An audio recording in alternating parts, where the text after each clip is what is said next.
हामीले हाम्रो भ्यालु बुझाएनौँ, हाम्रो महत्त्व उनीहरूलाई दर्शाउन सकेनौँ भने अनि उनीहरूले चाहिँ हाम्रो माग किन पुरा गर्ने?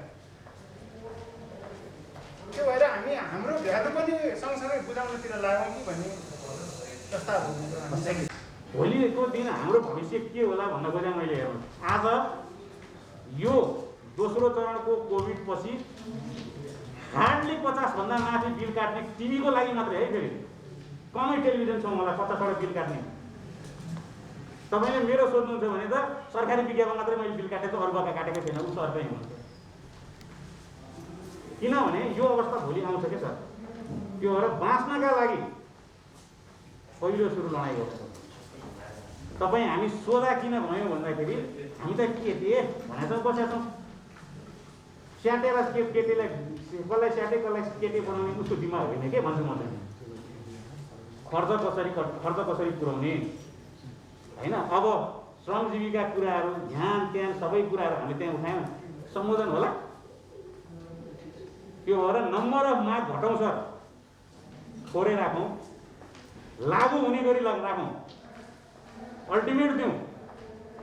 होइन भने साँचो प्रेस पैसालाई लिएर बुझाइदिउँ। 10वटा 15वटा बुझा मागौँ। हामी आशा गरौँ छिटै नै माननीय मन्त्रीज्यू भनेर सम्बोधन गर्न पाइयोस्, सपोर्ट गर्न सक्छ मिडियाले होइन।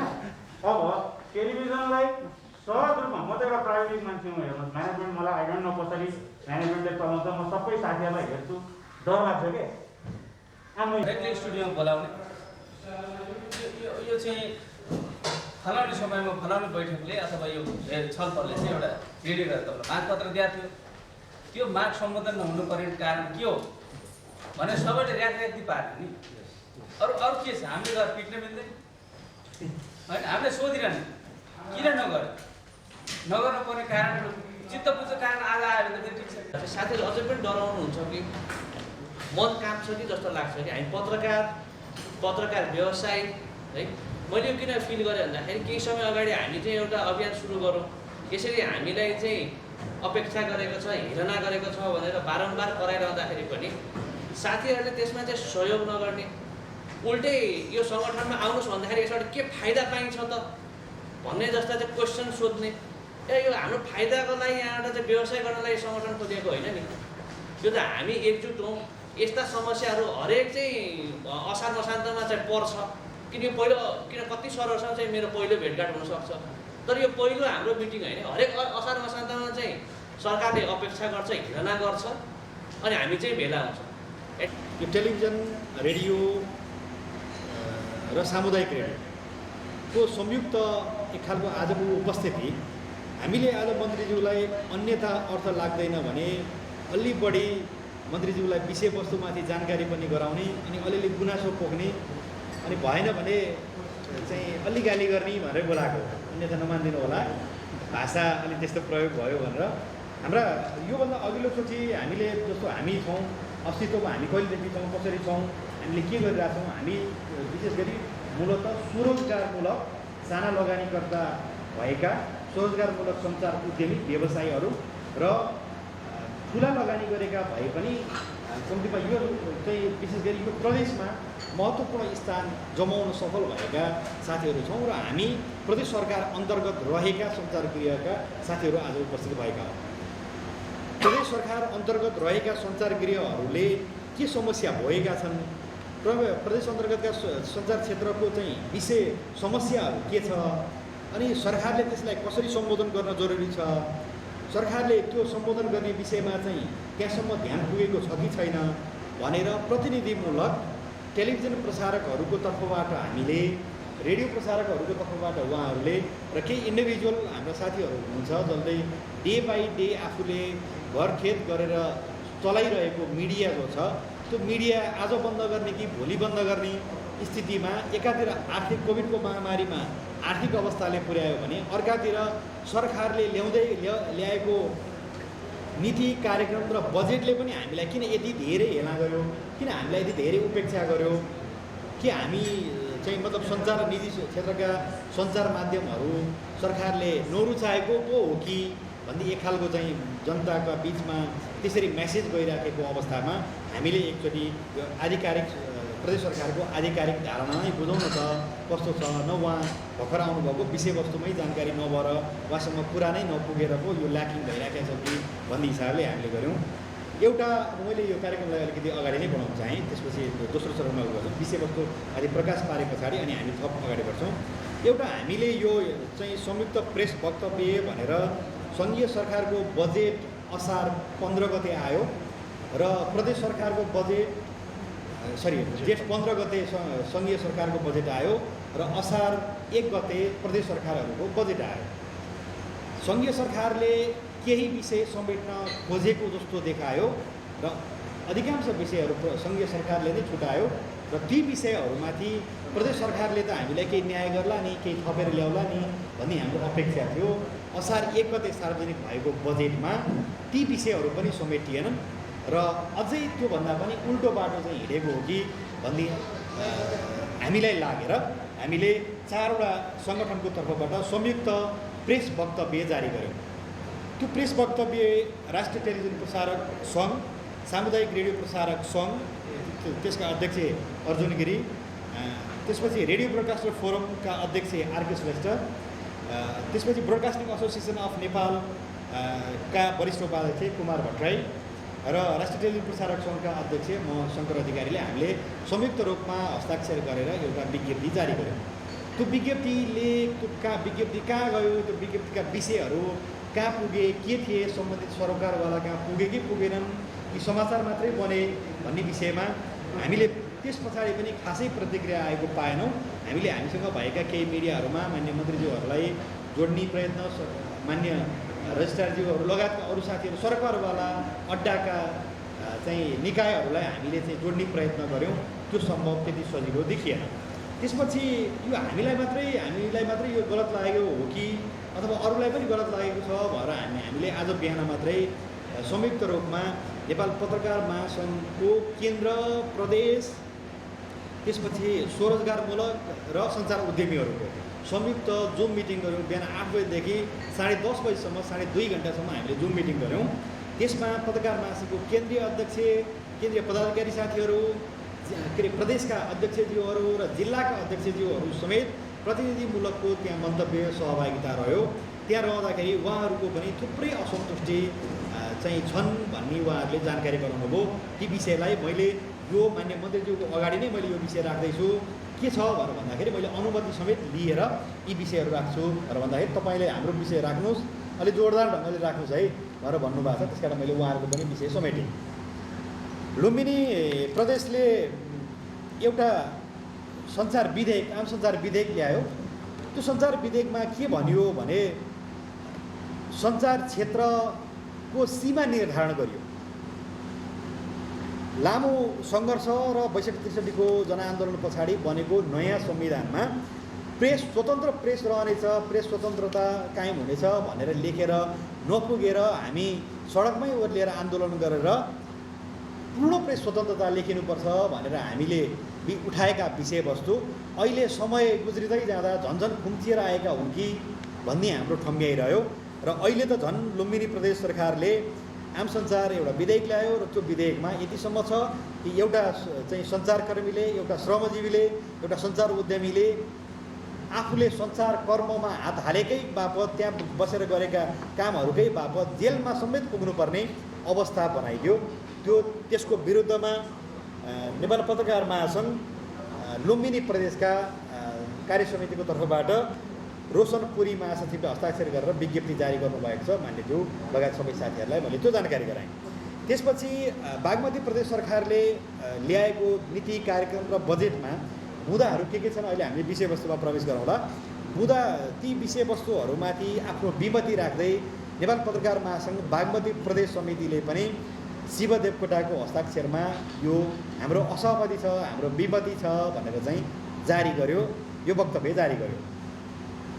अनि त्यस पछाडि अब आज पनि हामीले यी डकुमेन्टहरू, यस्ता थुप्रै डकुमेन्टहरू हामीले यहाँ जम्मा पारेका छौँ। यी प्रमाणका लागि, मान्य मन्त्रीज्यूको जानकारीका लागि त्योसँगै हामीले के गर्न सकिन्छ त, समस्या त आयो, समाधान गर्न कसरी सकिन्छ भनेर 10 बुँदे ध्यानाकर्षण पत्र पनि हामीले आफैले पनि तयार पारेका छौँ। यो हलले चाहिँ अनुमोदन गरेको ध्यानाकर्षण पत्र छ यहाँ 10 मध्ये। ती विषयवस्तुहरूमा पनि हामी प्रवेश गर्दैछौँ, ती विषयमा पनि हामी हजुरलाई जानकारी गराउँछौँ। यी सबै विषयका बावजुद के छ त आफ्नो धारणा छोटकरीमा राखिदिनका लागि ब्रोडकास्टिङ एसोसिएसन अफ नेपाल बानका वरिष्ठ उपाध्यक्ष कुमार भट्टराईज्यूलाई आग्रह गर्दछु। म पहिला मन्त्रीज्यूलाई एउटा के बाटो सुरु गर्न चाहे समग्र मिडियाको हो। धेरै अगाडिदेखि हामीले चाहिँ यो विद्युतीय सञ्चार माध्यमका लागि लडिरहेको संस्था बान भएको कारणले धेरै मन्त्रीज्यूहरू आउनुहुन्छ, अलिकति सबै कुराहरू बतायो, यस्तो यस्तो भनेर ब्रिफिङ गर्यो, त्यसपछि गइहाल्नुहुन्छ। लगभग अस्थिरता धेरै लामो समय थियो। बिचमा यो स्थिर सरकार रहँदा चाहिँ केही आशा गरेका थिए, तर के चलाउनु रहेछ नेपालमा भन्ने लाग्छ मलाई हो। सत्तामा रहँदा चाहिँ भविष्य बिर्सिने चलन छ सबैको। अब त म सधैँ बस्ने हो, मैले नै चलाउने हो, कता कता शासकहरूले के चिन्तन आइदिन्छ भने म उत्तर कोरिया किम जोनै भएँ भन्ने पनि मानसिकता नेपालमा लगभग राणा शासनदेखि जुन लागू भएर आएको हो त्यो चाहिँ क्यारी गरेको देखिन्छ सबै सरकारले। हामीले आज विद्युतीय सञ्चार माध्यमकै विषयमा बोलिरहनु पर्दाखेरि सम्पूर्ण विद्युतीय सञ्चार माध्यमहरूको लगभग उस्तै समस्याहरू छन्। कति समस्याहरू एउटै भएको हुनाले मन्त्रीज्यूलाई म के भनौँ भने 46मा आन्दोलन गर्दा पत्रपत्रिका छैन। जब 51 विद्युतीय सञ्चार माध्यम सुरु भयो, 62-63 आउनुभन्दा पहिला 46 पछाडिका शासकहरूलाई पनि के लागेको थियो भने अब फेरि मिडिया चाहिएन, अब किन चाहियो मिडिया, म सत्तामा छु होइन, म त अब सधैँ बस्ने हो। जुन नेपाली आम शासकवर्ग यो सत्तामा आउने सरकारका मेम्बरहरू हुन्छन्, उहाँहरूको चिन्तनमा परिवर्तन नभएको कारण विद्युतीय सञ्चार माध्यमले सधैँ दुःख पाइरहेको अवस्था छ। अब 62-63मा त घटी पनि मिडिया चाहिँदो रहेछ है भन्ने चेतना भएकै अहिले क्यारी गरेका सरकारहरू त त्यसैको हो। तर यो 12-13 वर्षमा पनि सही त्यसलाई एड्रेस गर्न सक्ने सञ्चार मन्त्री नभएको हो। तर अहिले सङ्घीय संरचनामा जाँदा यसरी प्रदेश सरकारहरूले आफ्नो प्रदेशको चाहिँ एउटा मैले चाहिँ यो मिडिया फ्रेन्डली यस्तो गरेँ, हुन त जल्लाद खनालले सुरु गर्नुभयो एफएमको लाइसेन्स दिन। आज उहाँ निकटै मन्त्री भेटिएको छ, उहाँले सायद बुझ्नुहुन्छ कि भन्ने अपेक्षा साथ म केही कुराहरू राख्न चाहन्छु। 62-63लाई एकचोटि सम्झिनु होला, त्यतिखेर मिडिया थिएन भने सायद आज तपाईँहरू यो स्थानमा रहनुहुन्थ्यो हुन्थेन। र यी सबै मिडियाका साथीहरू भनेका नेपालको सायद स्थायी सरकार नै हुन्। आज काङ्ग्रेस आउला, भोलि एमाले आउला अथवा कुण्डल आउला, के आउला, यी भन्दा पनि तपाईँहरूलाई सधैँ आवश्यकता पर्दा तपाईँहरू सबै दल मिल्दाखेरि पनि बोलाउने मिडिया नै हो कुनै आन्दोलन गर्न। तर सत्तामा आउनासाथ के सोच सुरु हुन्छ भने अब चाहिँ हामीलाई मिडिया चाहिन्छ है, अब हामीले हो राज गर्ने भनेर तपाईँहरूले मिडियालाई अलिकति बिर्सिने परम्परा जुन छ, त्यसले गर्दा नै आज पनि यो भेला राखिरहनु परेको हो। यसरी छलफल गर्नुपर्ने र मन्त्रीज्यूलाई यहाँ बोलाउनु पर्ने अवस्था हुन्थेन। मन्त्रीज्यू अरू काममा फुर्सदमा लाग्नु पाउनु हुन्थेन होइन, विकासका सरकारले समृद्धिको कुरा गर्छ होइन। तर मिडियाको दुःख सुन्न आउनु परेको छ भने समाजको प्रतिनिधित्व गर्ने एउटा संस्थाका सञ्चालकहरू सबै को दुःख सुन्न आउनु भनेको जनस्तरसम्मकै समस्या हो भनेर ध्यान दिनुहुन अनुरोध गर्दछु। नियतले गलत कुरा भयो कि त्रुटिले गलत कुरा भयो भन्ने पनि हामी बोल्न चाहन्छौँ, त्यस कारण रहन आग्रह गर्छु। यो के अरे रेडियो ब्रोडकास्टर फोरमका अध्यक्ष आदरणीय आरके श्रेष्ठज्यूलाई आफ्नो केही धारणा राखिदिनु हुन अनुरोध गर्दछु। गर्न सक्छौँ। र आज बागमती प्रदेश सरकारको क्याबिनेटले एकजना मन्त्री भएको नाताले म दुईवटा प्रश्न गर्न चाहन्छु। केही दिन अगाडि काष्ठमाडौँ टेलिभिजनमा एउटा अन्तर्वार्ता कार्यक्रम आएको थियो, जसमा क्याबिनेटले एकजना मन्त्रीज्यू उपस्थित थिए। तपाईँले सम्पर्क गर्नुभन्दा त्यसमा सम्पर्कमा आउनु भएन नै भनेपछि मैले जानकारी पाएँ। त्यसमा मैले दुईवटा चिज पाएँ। जस्तै सरकारले के गर्नु पऱ्यो भने बोल्दाखेरि ममाथि आक्षेप लाग्यो भने तपाईँ विपक्षी दलको पत्रकार रहेछ, त्यसको स्पष्टीकरण यही बाहेक गर्न चाहन्छु। उद्योग मन्त्री मलाई कुन आधारमा मेरो कुन विचारले मलाई विपक्षी पत्रकारमा विपक्षी दलको पत्रकार रहेछ भनेर आक्षेप लगाउनु, त्यो आक्षेपको घोर निन्दा गर्न चाहन्छु। र सम्भव भएसम्म उहाँले माफी माग्नै पर्छ यो कुरामा। कुनै पत्रकारलाई कुनै रड्स नाम लगाउनु सायद उहाँको कल्चरमा होला, हाम्रो कल्चरमा छैन। हामी मात्र नेपाली पत्रकार। र अर्को कुरा प्रसङ्गकै कुरामा उहाँले नेपाली पत्रकारहरूले बागमती प्रदेशमा करिब टोटल मिडियाको 66% कभर गर्छौँ हामी बागमती प्रदेशमा मात्र।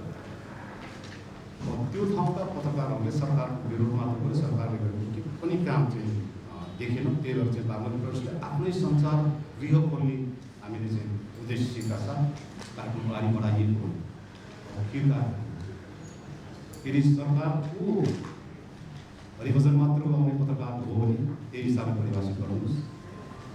किन आवश्यकता किन पऱ्यो र त्यो कुन मोडालिटीमा चल्न लागेको सञ्चार गृह हो। आजको केन्द्रको नेपाल टेलिभिजन छ, गोर्खापत्र छ, रेडियो नेपाल छ, हुँदा हुँदै पनि विभिन्न प्रदेशमा यो किसिमको सञ्चारको एक्सपान्सन हामी नगरौँ भन्दै, तर मोडालिटी प्रस्तुत गर्नुहोस्। किनकि त्यो खोल्न लागेको बजेट हामीले दिएको पैसा, हामीले कमाएर दिएको पैसा, राज्य राम्रोसँग सुशासन रूपमा चलोस् भनेर दिएको पैसा, मन परि आफ्नो पत्रको लागि स्थापनाको लागि हामीले दिएको पैसा होइन। त्यसर्थ त्यो कुन मोडालिटीमा चल्छ, त्यो नितान्त विज्ञापन रहित हिसाबमा जान्छ या विज्ञापन सहितको सञ्चार हुन्छ। यदि ठिक छ, हामीले म एकजना नितान्त व्यक्तिले एउटा रेडियो स्टेसन सञ्चालन गर्न पाउँछ भने सरकारलाई कसले हुनसक्छ, हामी रोक्दैनौँ। तर कुन मोडालिटी प्रस्तुत गर्नुहोस्, विज्ञापन रहित अथवा विज्ञापन सहित। यदि विज्ञापन रहित हो भने ठिक छ, सरकारले पालन पोषण गर्नु, सरकारले बजेट दिनुहोस्। यदि विज्ञापन बजाउने हो भने आउँछ कमिसन पनि हामी तयार छौँ। सरकारले एक पैसा पनि त्यो सञ्चार गृहको लागि बजेट छुट्याउन पाउँदैन। यदि बजेट छुट्याइन्छ भने हामी पनि त्यसको अवधारण गर्नुपर्छ। सम्पूर्ण सञ्चार गृह जुन 66% कभर छ, राज्यले दिएको एक पैसा 66%लाई पनि बाँडिनुपर्छ भन्ने किसिमको मेरो माग हो। र अर्को त्यही कार्यक्रममै म केन्द्र राखेँ। त्यो कार्यक्रममा भन्दाखेरि बागमती प्रदेशले कुनै किसिमको पनि पक्षपात गरेको छैन भन्ने किसिमको मैले एउटा प्रश्न गरेँ। विगत आर्थिक वर्षमा बागमती प्रदेशले मुख्यमन्त्री जनताको माझ भनेर कार्यक्रम चलाएको कुन आधारमा चलाएको, त्यसको हिसाब हामीलाई चाहियो। आर्थिक वर्ष 78-79 को बजेटमा सङ्घीय सरकारले सञ्चार गृहहरूको नवीकरण निःशुल्क गर्ने भनेर व्यवस्था ल्यायो। त्यो कुरालाई बागमती सरकारले छुटायो। त्यो नियतले छुटायो वा त्रुटिले छुटायो, त्यो फरक कुरा होला। जे भए नि छुटायो। नियतले छुटाएको भएदेखि त्यो नियतका विरुद्ध हामी जान पनि तयार छौँ। त्रुटिले छुटाएको हो भन्नका लागि हामीले यस अगाडि नै तपाईँ मातहतको निकाय सञ्चार रजिस्ट्रारको कार्यालय मार्फत हामीले यो विषयमा ध्यानाकर्षण पत्र तपाईँकै नाममा पनि सम्बोधन गरेर विषय उल्लेख गरेर हामीले पठाएका थियौँ।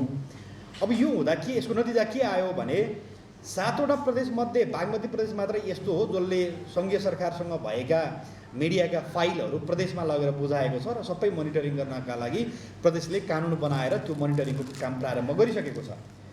सङ्घीय सरकारले दिएको सुविधाबाट 6वटा प्रदेशका सबै सञ्चारगृहहरूले सुविधा प्राप्त गर्ने अनि 7औं प्रदेशमा भएका पनि प्रदेश मात्र नभइकन अरू सङ्घीय सरकारले नै हेर्ने भनेर छुट्याएका केही मिडियाहरू छन्, ती मिडियाले पनि त्यस सुविधा त्यस बापत लाभ ग्रहण गर्ने। तर बागमती प्रदेश सरकारले चाहिँ यो विभेद गरेको कारणले अलिकति मतलब हामीलाई चाहिँ दोस्रो दर्जाकै हो कि अथवा किन मिडियालाई चाहिँ अथवा कसरी कस्न खोजेको हो भन्ने हामीले क्षति बेहोर्नु परेको छ। यो विषयमा तत्काल सुधार होस्। हजुरले क्याबिनेटमा लिएर जानुपर्छ, संसदमा लिएर जानुपर्छ वा के गरी सुधार हुनुपर्छ। यो नवीकरणको विषयलाई कम्तीमा पनि मैले बागमती प्रदेशमा मिडिया चलाए बापत मैले क्षति बेहोर्नु पर्ने र म यहाँभन्दा बाहिर अर्को प्रदेशमा गएर चाहिँ मैले मिडिया चलाए बापत मैले चाहिँ सुविधा प्राप्त गर्ने हो भने हामीलाई किन त्यो फरक देश फरक राज्य जस्तो व्यवहार किन गरियो, एउटा विषय। दोस्रो विषय, सरकारले अहिले करोडौँ रुपियाँ खर्च गरेर सञ्चार गृह सञ्चालन गर्ने, आम सञ्चार चाहिँ क्षेत्रमा लगानी गर्ने भनेर विषयवस्तु उठान गरेको छ।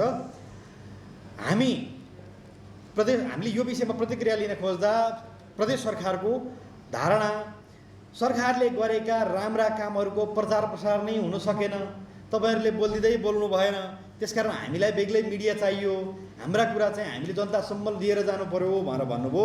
हामी यो साझा फोरमबाट प्रतिबद्धता जनाउन चाहन्छौँ।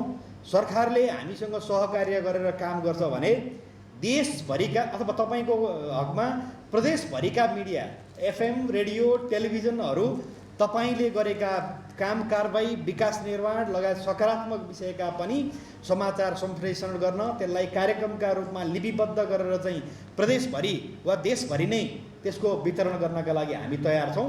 तर त्यसका नाममा करोडौँ रुपियाँ खर्च गरेर सञ्चारगृह आफ्नै स्थापना गर्ने, त्यसमा चाहिँ केही राजनीतिक स्वार्थहरू चाहिँ त्यसभित्र लुकेका होलान् वा मन्त्रीज्यू आउनुभन्दा अगाडि नै पनि ती नीति बनेका होलान्। ती कसैका फरक इन्ट्रेस्टमा ती योजनाहरू आए। योभन्दा अगाडि पनि बागमती प्रदेश सरकारले आफ्नो सञ्चारगृह सञ्चालन गर्ने भनेर चाहिँ प्रस्ताव लिएर आउँदै गर्दाखेरि बाहिर हल्लाखल्ला भएपछि व्यापक रूपमा विरोध भयो र फर्किनु परेको अवस्था थियो। हामी तपाईँको मोडलमा तपाईँले चाहिँ सञ्चारगृहलाई बाँच्न सक्ने गरी हिसाबले प्रदेश सरकार र सञ्चार माध्यमहरू बिच सहकार्य केही हुन सक्यो भने हामी त्यस्ता कार्यक्रमहरू लिएर जान तयार छौँ।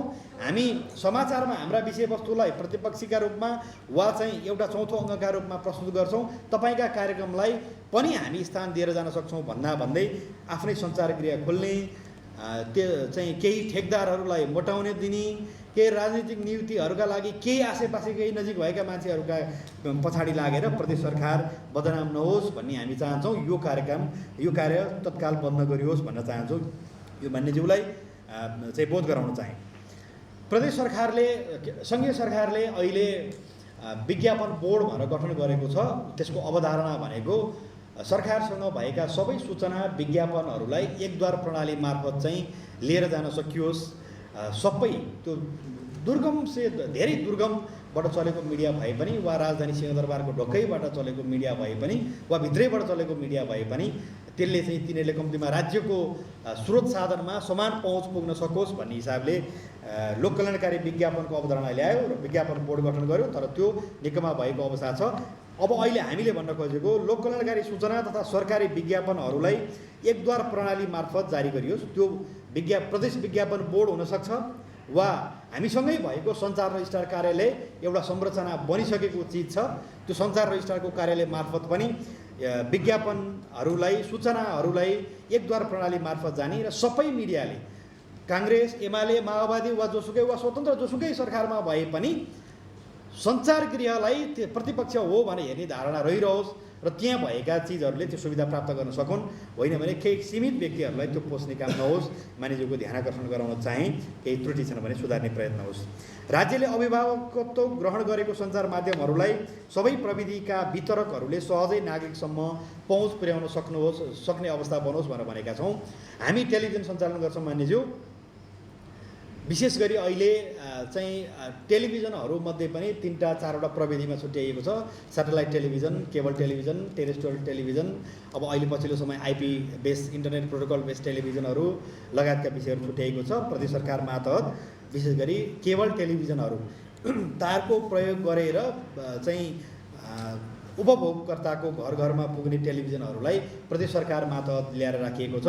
ती टेलिभिजनहरूको वितरण प्रणाली कतिसम्म असहज छ भने हामीले हाम्रो स्टेसन हाम्रो स्टुडियोबाट वितरकहरूको चाहिँ स्टेसन हेडेनसम्म पुर्याउने प्रविधिको बारेमा सरकारले व्याख्या गर्नुपर्ने विषयलाई अहिले आम जनताका बिचमै पनि जान रोकेको अवस्था छ। त्यो प्रष्ट भाषामा भन्दा के हो भने मैले जुनसुकै प्रविधिको एउटा टेलिभिजन सञ्चालन गरे पनि त्यो मेरो टेलिभिजन मेरो स्टुडियोबाट त्यो वितरकको चाहिँ हेडेन एमसिआरसम्म चाहिँ कसरी पुग्छ भन्ने विषयमा मात्रै सरकारको चासो हुनुपर्छ। त्योभन्दा पछाडि वितरकले जे प्रविधि प्रयोग गरेर हामी लिएर जान्छौँ, श्रोता दर्शकका लिएर जान्छौँ भनेको छ, त्यो प्रविधि प्रयोग गर्न नपाउने अवस्था छ। यसको मतलब हामीले महँगो शुल्क पनि तिर्नुपर्छ यो मिडियमलाई प्रयोग गर्दाखेरि। र महँगो शुल्क मात्रै होइन कि जिउ हजुर गरेर चाहिँ ठुलो सङ्घर्ष गर्नुपर्ने छ। सञ्चार क्षेत्रमा केही योगदान गरौँ, सञ्चार सेवालाई केही प्रोत्साहन गरौँ भनेर आउँदाखेरि जिउ हजुर गर्नुपर्ने अवस्था छ। यी विषयहरूमा अलिकति सहज चाहिँ वातावरण बनाउन प्रयत्न गरौँ। केही थप विषय जस्तो आरकेजीले भने जस्तो चाहिँ कार्यदल बनाएर नै अध्ययन गरेर पनि यसलाई लिएर जान सकिएला। के समस्या छन् भनेर मैले यहाँ नाम लिन नमिल्ने हिसाबले साङ्केतिक हिसाबले केही कुरा गरेँ। मन्त्रीज्यूलाई म त्यो कुरा बुझाउन तयार छु। पाँचौँ, सञ्चार क्षेत्रको सबलीकरण र विकासका लागि प्राविधिक उपकरण र कम्तीमा एउटा 4 सवारी साधनमा कर छुटसहित सहुलियतको व्यवस्था गरियोस् भनेर हामीले राखेका छौँ। सङ्घीय सरकारले योभन्दा अगाडि चाहिँ 62 आन्दोलन मतलब त्यस पछाडि बनेका सरकारले एउटा व्यवस्था ल्याएको थियो। सञ्चार गृहले कम्तीमा आफ्नो अत्यावश्यकीय समाचार सङ्कलन सम्प्रेषणका लागि प्रयोग हुने, जसरी अहिले हिजो मात्रै हामीले देख्यौँ दुध डेरीवालाहरूले दुधवालाहरूले एउटा लोगो प्रयोग गरेर त्यो लोगो प्रयोग भएको चाहिँ गाडी चाहिँ कम्तीमा बाटोमा एम्बुलेन्स साइरन सरहको चाहिँ सुविधा प्राप्त गर्ने गरी कृषकहरूका गाडी सडकमा कुद्न थाले। राज्यको चौथो अङ्ग भनेर हामी गरिएका ठाउँमा कम्तीमा हामीलाई एउटा 4 पाङ्ग्रे सवारी साधन र केही उपकरणहरूमा सहुलियत ऋण र सहुलियत करको व्यवस्था गरियोस् भनेर हामीले यो विषयवस्तु उठान गर्न चाहेका छौँ। माननीय मन्त्रीज्यूलाई आग्रह गर्न चाहन्छौँ। प्राकृतिक विपत्ति वा दुर्घटनाबाट उपकरण तथा पूर्वाधार क्षति हुँदा सहयोग गर्नका लागि प्रदेश सञ्चार राहत कोष स्थापना गरियोस्। सञ्चार गृह र उपकरणको बिमा प्रदेश सरकारले गर्ने व्यवस्था मिलाइयोस्। हाम्रो जस्तो पहाडी मुलुकमा विशेष गरी पहाडी क्षेत्र 3 नम्बर प्रदेश बढी विशेष गरी पहाडी क्षेत्र छ, यहाँ चाहिँ बाढी पहिरो चट्याङ पर्ने कारणले रेडियोहरूका ट्रान्समिटरमा पटक पटक 10औं-20औं लाखका ट्रान्समिटरहरू पटक पटक क्षति हुन्छन्, उपकरणहरू पटक पटक क्षति हुन्छन्।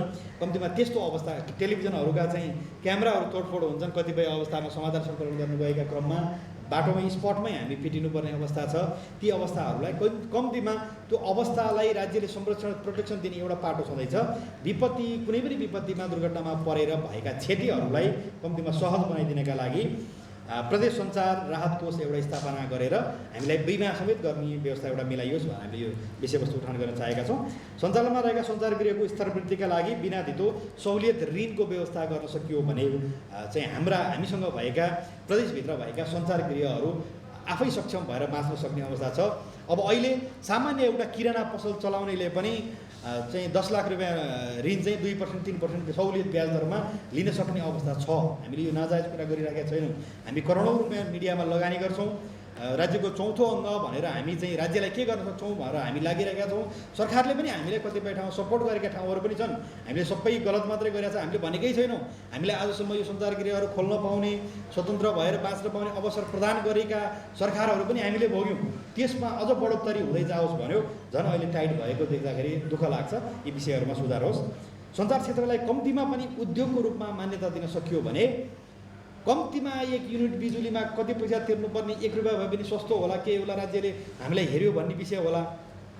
सामान्यभन्दा सामान्य कुरा ऋण लिन जाँदाखेरि हामीले चाहिँ मिडिया फर्मका नाममा चाहिँ लोन एप्लाई गर्न सक्ने अवस्था बन्ला, हामी आफै सस्टेन हुन सक्ने वातावरण बन्ला। यी विषयमा हामीले ध्यान आकर्षण गराउन चाह्यौँ।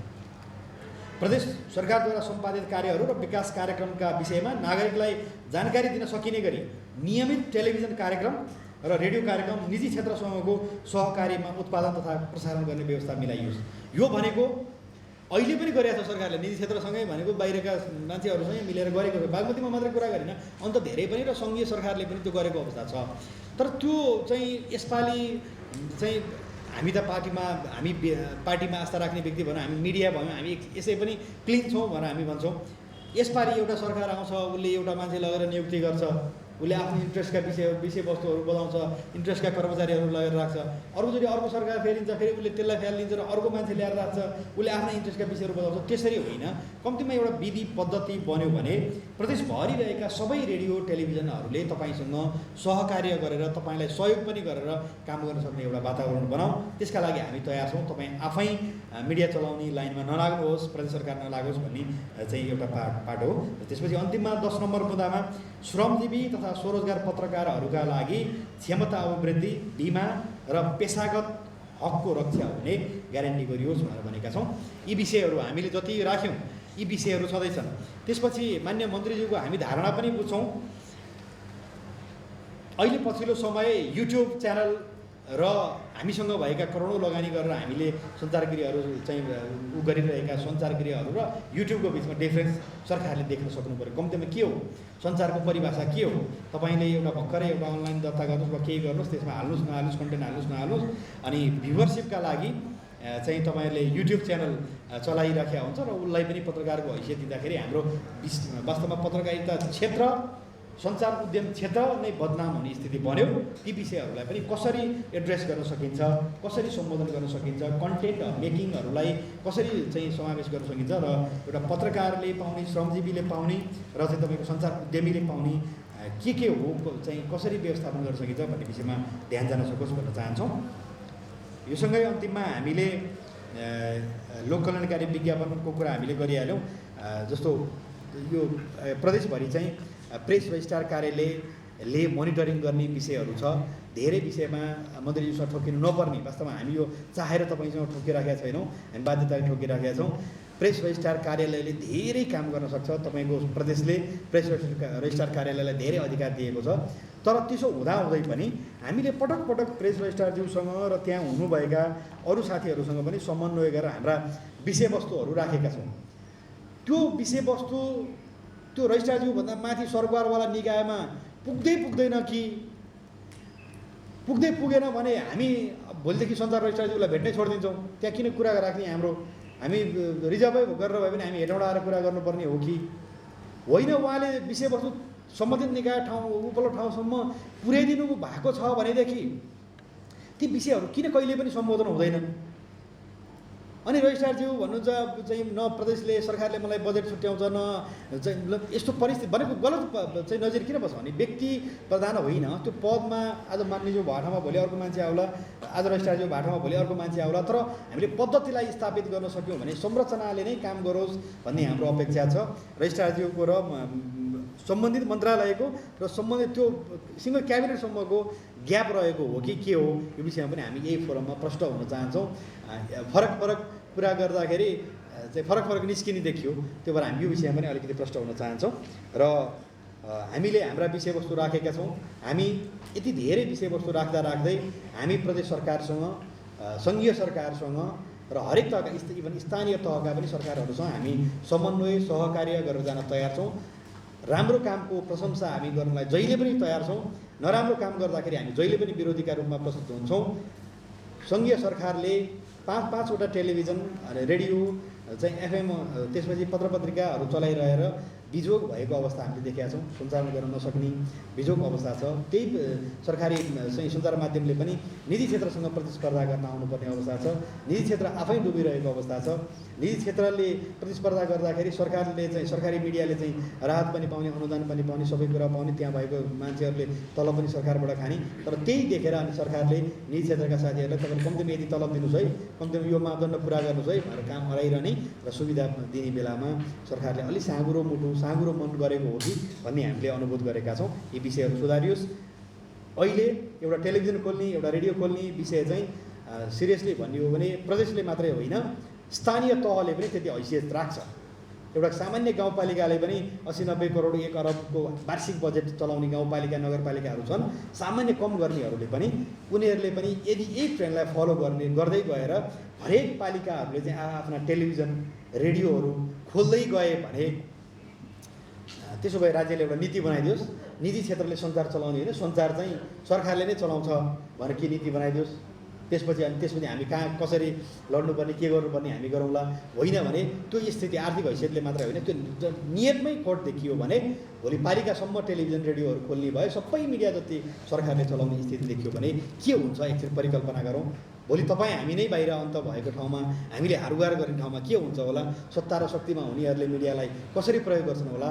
जनतामा सूचना जाने बेलामा दुई थरी सूचना जान्छन्। एउटा निजी क्षेत्रका सञ्चार माध्यमबाट गएका सूचना, अर्को सरकारीबाट गएको सूचना। कम्तीमा त्यो हुँदाखेरि एउटा सामान्य जनताले प्राप्त गर्ने सूचनाको हकमा पनि चाहिँ तपाईँको प्रतिबन्धित भएको ठानिनेछ र स्वतन्त्र प्रेसमाथि ठुलो हस्तक्षेप हुन्छ। यी विषयहरू हामीले लिखित रूपमा ल्याएका छौँ। यी विषयहरूमा हामी तपाईँलाई यो ह्यान्डओभर पनि गर्छौँ र अहिलेका लागि यी हाम्रा विषयवस्तुमाथि प्रकाश पारिसके पछाडि सञ्चार रजिस्ट्रारज्यू बागमती प्रदेशका प्रेस रजिस्ट्रार आदरणीय रेवती सापकोटाज्यूलाई यी केही विषयवस्तु समेटिने गरी आफ्नो धारणा राखिदिनु हुन अनुरोध गर्दछु। रेडियो र टेलिभिजन सञ्चालन साथीहरू, म तपाईँहरूसँग प्राय अधिकांशलाई मैले चिन्छु, तपाईँहरूले मलाई चिन्नुहुन्छ। तपाईँहरूले उठाएका विषयहरू, यी विषयहरू मेरो लागि नयाँ छैन, किनभने यी विषयहरू मैले हरेक दिन जस्तो सुनिरहेको विषयहरूभित्रै पर्छ। र त्यो सँगसँगै हामीले गत वर्ष मिडियाको एउटा बागमती प्रदेशमा मिडिया भनेर रिसर्च गरेको छ। त्यो रिसर्च पेपरले पनि तपाईँले उठाएको विषयहरू त्यो बुकलेटको रूपमा आउँछ, त्यसले पनि यो कुराहरू उठाएको छ। त्यस कारणले गर्दाखेरि हाम्रो मिडियाभित्रको समस्या, मिडियाले भोग्नु परेका समस्याहरूको विषयमा म जानकार छु। म आफै 22-23 वर्ष पत्रकारितामा सक्रियतापूर्वक काम गरेर तपाईँहरूसँगै काम गरेर आएको मान्छे हो। त्यस कारणले गर्दा त्यहाँभित्रको सानो सानो कुराहरू पनि म बुझ्न सक्दछु। त्यस कारणले गर्दा यो तपाईँहरूको समस्याको बारेमा म बेखबर छु भन्ने कुरा होइन। अनि म पछिल्लो उहाँले भनेकै विषयबाट म तलबाट नै म गर्न चाहन्छु। बागमती प्रदेशको सञ्चार रजिस्ट्रारको कार्यालय त्यति बेला स्थापना भयो जति बेला चाहिँ बागमती प्रदेश सभाले प्रदेश सञ्चार माध्यम व्यवस्थापन ऐन बनायो र बनाइसके पछाडि त्यही ऐन अन्तर्गत मेरो नियुक्ति भएको थियो र त्यस पछाडि यो कार्यालय स्थापना भयो। मैले काम गर्ने यो ऐन हो र यो नियमावली हो। यो दुईवटा मेरो टिआर भनेको यो दुईवटा हो। योभन्दा बढी म दायाँ बायाँ गर्नै सक्दिनँ। त्यस कारणले गर्दाखेरि मैले तर यसमा थुप्रै अधिकारहरू दिएको छ। तपाईँले भने जस्तै थुप्रै अधिकारहरू दिएको छ। जस्तै एकद्वार प्रणालीबाट सूचना जानुपर्छ, त्यो खालको कुराहरू पनि यसमा छ। तर हाम्रोमा के छ के रहेछ भने म ब्युरोक्राट होइन, म प्रशासक होइन। तर हाम्रो प्रशासनिक संरचना यस्तो हुँदो रहेछ जसले चाहिँ त्यो एकद्वार प्रणालीमा लाने कुरामा सहजतापूर्वक दिँदो रहेछ। एउटा समस्या त्यो छ। अर्को तपाईँले जहाँसम्म प्रदेश सरकार र रजिस्ट्रारको कार्यालयको बिचमा ग्याप छ भन्नुभयो, ग्याप छ कि भन्ने तपाईँहरूको आएको छ। जति पनि कुराहरू तपाईँहरूसँग यहाँ आउँछ ती कुराहरू अहिले पछिल्लो पटक माननीय मन्त्रीज्यूसँग गइसकेपछि उहाँसँग मैले ब्रिफ गरिरहेकै हुन्छु। र जस्तै तपाईँहरूले जुन ज्ञापन पत्र मलाई बुझाउनु भयो त्यो ज्ञापन पत्र भोलिपल्ट नै मैले यहाँबाट यो विषयमा सङ्घीय सरकारको बजेटमा यो खालको व्यवस्था गरिएको छ नवीकरण छुटको विषयमा र रेडियो टेलिभिजन प्रसारक सङ्घ र रेडियो प्रसारक सङ्घले यस्तो खालको ज्ञापन पत्र दिएको छ। यस विषयमा हाम्रो प्रदेशमा के कस्तो निर्णय गर्न उपयुक्त हुने हो निर्णय गरी पाऊँ भनेर मैले मन्त्रालयमा लेखेको छु र मन्त्रालयबाट त्यो अर्थ मन्त्रालयसँग पनि गएको छ। किनभने पछि मैले सचिवसँग बसेर यो यसमा के भइरहेछ, पछि यो अप्ठ्यारो विषय हुनसक्छ, यो विषयलाई चाहिँ हामीले सुरुमै सल्टाउनुपर्छ भनेर भन्दाखेरि त्यो विषय हामीले अर्थ मन्त्रालय पठाइसकेका छौँ।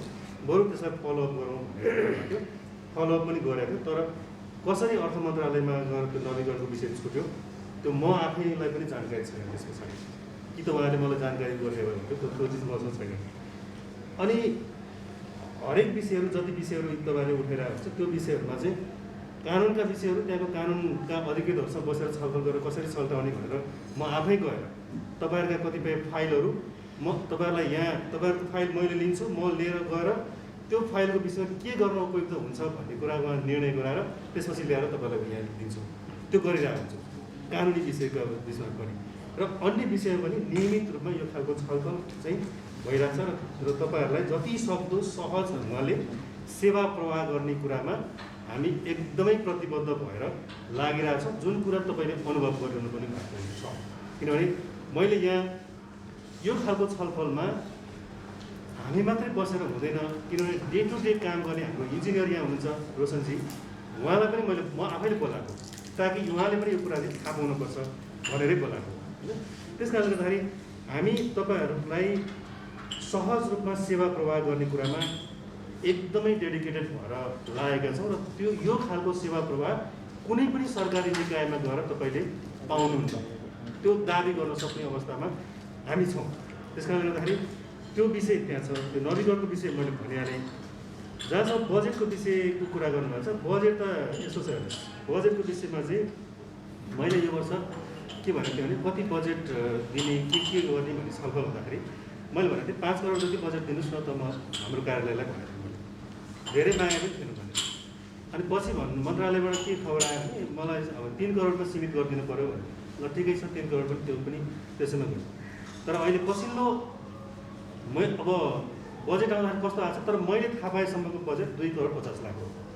2 करोड 50 लाखमा 1 करोड जति खर्च हुँदैन। किन खर्च हुँदैन भने हामीसँग जुन खालको दरबन्दी अनुसारको कर्मचारीको उयोहरू छ त्यो खालको कर्मचारी हामीसँग छैन र त्यस कारणले गर्दा हामीसँग खर्च हुने भनेको 1.5 करोडको आसपासमा खर्च हुन्छ। अनि त्यसमा चाहिँ अब त्यो भित्र चाहिँ के 1.5 करोडभित्र पनि के हो भने 60 लाख पैसा चाहिँ तपाईँहरूको यो रेडियो टेलिभिजनले पाउने गरी जुन अहिले हामीले तपाईँहरूले बजाइरहनु भएको छ लोक कल्याणकारी विज्ञापन भनेर बुझिन्छ, त्यसको लागि चाहिँ माननीय मन्त्रीजीले 75 लाखबाट त नघटाउँ है यसमा भनेर उहाँले पनि भन्नुभयो, त्यो पछिसम्म भन्नुभयो। तर त्यो 60 लाखमा झरेको छ त्यसमा, त्यहाँ त्यो 75 पनि भएन रहेन होइन। त्यस कारणले गर्दा 60 लाख त्यति छ र भनेको 1 करोड जति चाहिँ नियमित खर्चमा अथवा अलिअलि तालिममा छ, अलिअलि चाहिँ अन्य कामहरू गर्नको लागि छ, तलब खर्च घर भाडा सबै त्यसमा पर्ने हो। त्यसले गर्दा हामी जस्तै अहिले तपाईँहरूले पाइरहेको जुन सूचना तपाईँले बजाइरहनु भएको छ, 2टा सूचना बजाइरहनु भएको छ, त्यसमा हामीसँग पैसा थियो 30 लाख रुपियाँ। त्यही 30 लाख रुपियाँमा हामीले सूचना निकाल्यौँ। त्यसपछि हाम्रो क्राइटेरियाभित्र पर्नेहरूलाई गर्दाखेरि 46वटा रेडियो र 20वटा टेलिभिजन त्यसरी निवेदन दिएर आउनुभयो। उहाँहरूलाई नै हामीले त्यो वितरण गरेर जुन बजाइरहनु भएको छ, भोलिसम्म तपाईँहरूको त्यो सबै बिल भरपाई हामीले कलेक्सन गरिसक्छौँ होइन। त्यस कारणले गर्दा हामीसँग जति पैसा जे हुन्छ त्यो तपाईँहरूलाई पारदर्शी ढङ्गले गरिरहेको हुन्छ, सपोर्ट गरिरहेको हुन्छ। त्यस कारणले गर्दा हामीसँग चाहिँ त्यो बढी हामीले नै रोकेको भन्ने अर्थमा चाहिँ तपाईँहरूले नबुझिदिनु हो, म एकदमै अनुरोध गर्न चाहन्छु। र अरू चाहिँ हामीसँग अहिले भएको भनेको बागमती प्रदेशमा 66% मिडिया छ नेपालमा र 50% पत्रकार चाहिँ बागमती प्रदेशमा कार्यरत छन् र नेपाललाई गाइड गर्ने मिडिया र पत्रकार बागमती प्रदेशमा छ। त्यो हाम्रो रिसर्च रिपोर्टले भन्छ।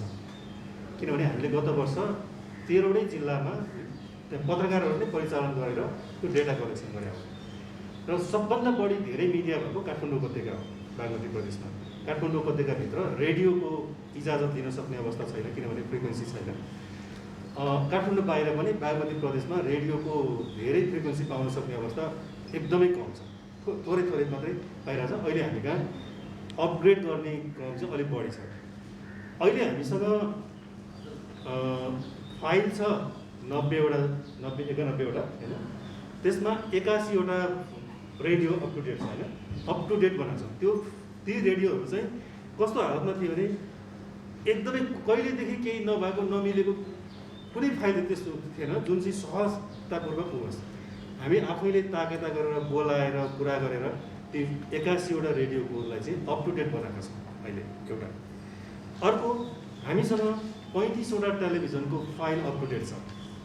त्यसमा ती 35वटा भित्र हामी नै आएर हाम्रै कार्यालय हामीले नै इजाजत दिएको 12वटा होइन, गत वर्ष र अहिले गरेर 2 वर्षको बिचमा 12वटा चाहिँ हामीले नयाँ इजाजत दिएका टेलिभिजनहरू।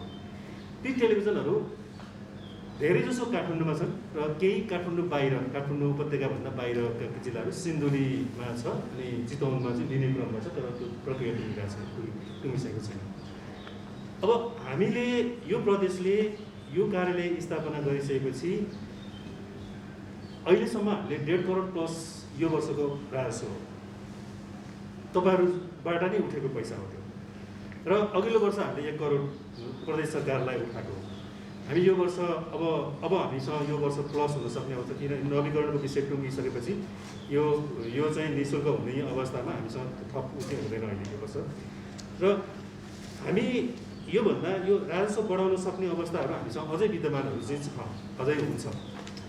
किनभने जब हामीसँग भएको मिडियाहरूको आम्दानी बढ्छ, आम्दानी बढ्ने बित्तिकै उसले हामीलाई त्यो रोयल्टीको मात्रा बढ्छ, त्यो भएपछि राज्यले स्वतः बढी आम्दानी गर्न सक्छ, हामी त्यो विश्वास गर्छौँ। त्यस कारणले गर्दाखेरि तपाईँहरूले चाहिँ बढीभन्दा बढी आम्दानी गर्नुपर्छ भन्ने मान्यता राख्छौँ। त्यसो हुँदाखेरि त्यो तपाईँहरूले बढी आम्दानी गर्दाखेरि राज्यले पनि आम्दानी गरिरहेको हुन्छ, किनभने उसले रोयल्टी तिरिरहेको हुन्छ। अनि त्यस कारणले गर्दा हामी तपाईँहरूको मिडिया र पत्रकारहरूको हकमा बागमती प्रदेशमा हामीले गत वर्ष 945 जना पत्रकारहरूको बिमा गरेका थियौँ, कोरोना बिमा गरेका थियौँ। त्यसमध्येमा करिब 50 जना पत्रकारहरूले चाहिँ त्यसको 1 लाखको दरले बिमा भुक्तानी पनि लिनुभएको छ। त्यसभित्र तपाईँहरू पनि पर्नुहुन्थ्यो र कतिपयले अझै पनि त्यो बिमा भुक्तानी पाउन नसकेको गुनासो पनि छ। अझै त्यो बिमा कम्पनीहरूले सहज रूपमा भुक्तानी गरिरहेको छैन, त्यो पनि थाहा छ। र गत वर्ष हामीले तपाईँहरूलाई सहज रूपमा काम गर्नको लागि हामीले गऱ्यौँ। तपाईँलाई सुरुमा हामीले मास्क, सेनिटाइजर, ग्लोभ्स डिस्ट्रिब्युट गऱ्यौँ। त्यस पछाडि हामीले प्रेस ज्याकेट बनाएर डिस्ट्रिब्युट गऱ्यौँ र पत्रकारहरूलाई त्यो फेलोसिपहरू दियौँ। तालिम हामीले करिब हामीले 120जना जति पत्रकारहरूलाई चाहिँ हामीले तालिम नै दिइसकेका छौँ गत वर्ष र यो वर्ष गरेर। तर अझै हामी दिन सक्ने अवस्था हुन्थ्यो, तर कोभिडले गर्दाखेरि हामी त्यो उसमा गर्न सकेनौँ। हामीले हाम्रो रिसोर्सबाट जति गर्न सक्ने अवस्था हुन्थ्यो त्यसमा अधिकतम गरेका छौँ। किनभने हामीसँग काम गर्ने कर्मचारी जम्मा यहाँ 2 जना, महिला 3 जना, हेटौडामा मन्त्रालयले दिएका काजमा खटाइदिएका कर्मचारी 2 जना हुन्छ। त्यो पनि उहाँहरूले उता मन्त्रालयमा काम छ भनेपछि हामी कहाँ हुँदैन। अब मुख्य गरेर काम गर्ने यहाँको 3 जना, हामी 3 जना बाहेक खासै कर्मचारी छैन। यति थोरै जनशक्ति, यति थोरै रिसोर्सबाट जति उपलब्धि हुन सक्थ्यो त्यो चाहिँ अधिकतम हो। त्यस कारणले गर्दाखेरि हामीले कोसिस नगरेको होइन, कोसिस एकदमै गरिरहेछौँ। र तपाईँहरूको हकमा जस्तै तपाईँहरूले भन्नु सहुलियत लोनको विषयमा, यो विषयमा हामीले अलि अगाडि नै माननीय मुख्यमन्त्रीज्यूसँग यो विषयमा छलफल भएको थियो र माननीय मन्त्रीज्यू आउनुभन्दा अगाडिको विषय पनि त्यति बेला हामीले सचिवज्यूसँग पनि छलफल गरेर यो विषय चाहिँ अर्थ मन्त्रालयमा लेखेर पठाउँ र त्यो सहुलियत लोन सम्बन्धी जुन व्यवस्था छ, कार्यविधि छ, त्यो कार्यविधिमा सञ्चार भन्ने शब्द थपियो भने लगभग हामी त्यसमा समेट्न सक्छौँ। किनभने एउटा किराना पसलले पाउँछ भने एउटा सञ्चार गृहले किन नपाउँछ। त्यो कृषि विकास बैङ्कसँग सम्झौता भएको छ, 3% ब्याज दरमा चाहिँ उसले 10 लाख रुपियाँ लोन पाउने व्यवस्था छ। यो कुरामा सञ्चारलाई समेट्नु पर्यो भनेर त्यो विषयमा प्रदेशमा विमति राख्ने कोही पनि थिएन। तर खोइ कसरी आएन त्यो मलाई पनि थाहा छैन। त्यो छलफलको क्रममा विमति कसरी पनि राखेको थियो विषय। त्यस कारणले गर्दाखेरि अब हामीले गर्न सक्ने कोसिस गरि नै रहेछौँ। कतिपय नीतिगत विषयहरूमा चाहिँ अब माननीय मन्त्रीज्यू यहीँ हुन्छ, उहाँले बढी तपाईँहरूलाई बढी प्रश्न पार्दिनुहुन्छ। किनभने म एउटा कार्यान्वयन गर्ने निकायको मान्छे हो। माननीय मन्त्रीज्यूले बनाइदिएको नीतिलाई मैले नीति निर्णयलाई कार्यान्वयन गर्नुपर्छ। त्यस कारणले गर्दाखेरि कतिपय विषयहरू चाहिँ उहाँले निर्णय गरिदिनु भयो भनेदेखि मैले कार्यान्वयन गर्न सक्छु। जस्तै हामीले पछिल्लो दिनमा 100 वाटको रेडियोहरूको चाहिँ हामी कहाँ सूचीकरण पनि भएको छैन, अनि उनीहरूले सपोर्टै पाएन, हामीलाई चाहिँ साह्रै विभेद गर्यो, अन्याय गर्यो भन्ने चाहिँ धेरै 1-2 वर्षदेखि यो मैले गुनासो सुनिरहेको। अनि हामीले छलफल गऱ्यौँ, यसलाई कुनै न कुनै रूपले समेटौँ भनेको। त्यसमा के भयो अनि मैले के गरेँ, सरकारले जुन दिन निर्णय गरिदिन्छ त्यो दिन म काम गर्न सक्ने गरी तयार हुनुपर्छ भनेर मैले सूचना निकालेर सूचीकरणको काम सुरु गरिसकेको छु। र त्यसमा अब के भएको छ भने हजुरले हेर्दाखेरिको देखि भन्ने छ, तर पछि संशोधन हुँदाखेरि चाहिँ माथि भनेको छ, त्यो संशोधन भइसकेको छ त्यो बाटो चाहिँ। पछि मैले चेक गरेको थिएँ पछि, त्यसमा चाहिँ त्यो क्याबिनेटले नै निर्णय गरिदिनु पर्ने अवस्था हुँदो रहेछ। क्याबिनेटले केही निर्णय गरिदिएपछि बल्ल अनि हामीले काम गर्न सक्ने अवस्था हुन्छ। र त्यसमा सरकारले रिसोर्स थपिदिएको अवस्थामा तपाईँहरूलाई जसरी हामीले अहिले चाहिँ समान ढङ्गले चाहिँ वितरण गरेका छौँ त्यस्तै खालको सपोर्ट उहाँहरूलाई पनि हुन सक्ने अवस्था हुनसक्छ। तर त्यसको लागि चाहिँ मैले नीतिगत रूपमा त्यो खालको निर्देशन मैले पाउनुपर्छ र त्यसको लागि म आफ्नो तयार चाहिँ भएर सूचीकृत हुने गराउन थालेको छु र भइरहेको रहेछ। र यति भनिसकेपछि मैले भन्ने कुरा चाहिँ लगभग यति नै हो। अब तपाईँहरूको थप जिज्ञासा मसँग ठोकिएर आएछन् भने फेरि पनि म तपाईँहरूलाई भन्ने छु। यति भनेर आफ्नो कुरा राख्न चाहने साथीहरूले, व्यवसायीहरूले, मित्रहरूले ह्यान्ड रेज गर्नु होला प्लिज। म सुशील राव, उमेरले 40 पुग्यो अस्ति जेठ 23 गते। नेपाली सञ्चार माध्यममा दाइहरूले मलाई डोराएको करिबन 23 वर्ष पुगेछ भनेपछि रेडियो डेभलपमेन्टको क्रममै म पनि विकास हुँदै गएको व्यक्ति हुँ। अब सबभन्दा पहिला सुरु त नेपालमा कस्तो छ त भन्दाखेरि हामीसँग पोलिसी नै छैन, केहीमा पनि पोलिसी छैन। जब पोलिसी हुँदैन के समातेर कुन आगोमा समातेर चाहिँ जोगियो भन्ने कुराहरू पनि आउँछ। त्यो पोलिसी नहुँदाखेरि फटाहरूले फटाइ गर्न पाउँछन्, सोझाहरू झन् निर्बलहरू झन् तल पर्दै जान्छन्। त्यो स्थिति मैले देखिरहेको छु विगत 23 वर्षको मेरो अनुभवमा। नेपाली मिडिया कि त गुलामीमा छ, कि त लिलामीमा छ, कि त मलामी जानलाई एकदमै अवस्थामा छ। मन्त्रीज्यू, सबभन्दा पहिला सुरु त प्राइभेट मिडियालाई तपाईँहरूले कसरी एनाउन्स गर्नुहुन्छ? तिनीहरूको चाहिँ नि पोलिसी के हो? कम्युनिटी रेडियो भनेको छ, कम्युनिटी टेलिभिजन भनेको छ, के गरेको छ, यो के अरे चाहिँ स्याटेलाइट टिभी भनेको छ, के भनेको छ, कसो भनेको छ, आखिर पुग्ने जम्मै त्यही हो। यहाँ कृषि टेलिभिजनले प्रसारण गर्ने चिज क्यानाडामा नि हेरेकै हुन्छन् भनेपछि अब अर्को स्याटेलाइट टेलिभिजनले छोड्ने चिज पनि त्यस्तै होला भनेपछि किन त्यहाँ विभेद भयो? पैसा चाहिँ उहिलिने सरकारले 10 लाख रुपियाँ हो नि रजिस्ट्रेसन फर्म। म त भर्खरै यो गएको साल चाहिँ नि जब फर्स्ट लकडाउन भयो अलिअलि व्यापार थियो रेडियोको त्यो पनि सिद्धियो। त्यस पछाडिबाट होइन म अफिस आएर घर जान लागेको कोटेश्वरमा एउटा ट्राफिकले रोकेर म रेडियोको व्यक्ति रेडियो नि पत्रकार हुन्छ र थर्का मलाई भनेपछि म पत्रकारको क्याटेगोरीमा छिर्न सकेर रहन्छ भन्ने किसिमको परिस्थिति भइसके पछाडिबाट उहाँ सञ्चार रजिस्ट्रार भएर आउनु भएको थियो, अनुरोध गरे एउटा टिभीको लाइसेन्स दिनु भनेर। टिभी सुरु गरे दसैँको घटस्थापनादेखि 42 जना स्टाफ राखेर सुरु गरेको एकदमै राम्रो गर्न सकिन्छ र त्यहाँभित्रको त्यो जाल झेल र त्यो गोन्जा गोललाई चिर्नै नसकेर म त थकित भएर अब 40 वर्ष पछाडि एउटा कमाउला खाउला आनन्द लिउँला भनेर जान चाहिँ कति बेला झुन्डिनु पर्ने हो थाहा छैन। यो मेरो एकदमै व्यवस्था हो र यो रिप्रेजेन्टेसन धेरै साथीहरूले गर्नुहुन्छ होला र भोलि त्यस्तै परिस्थिति आयो भने म यहाँ मान्य मन्त्रीजी हुनुहुन्छ र आदरणीय साथीहरू हुनुहुन्छ, खुलेआम मैले मेरो साथीहरूलाई पाल्न नसक्ने परिस्थिति आउँदाखेरि कि त म झुन्डिनुपर्छ कि त देशबाट पलायन हुनुपर्छ। यसको वस्तुगत परिस्थिति यहाँले मिलाइदिनु होला। मलाई कसैको मलामी जान बाध्य नपार्नु होला, कसैको गुलामी गर्नलाई बाध्य नपार्नु होला।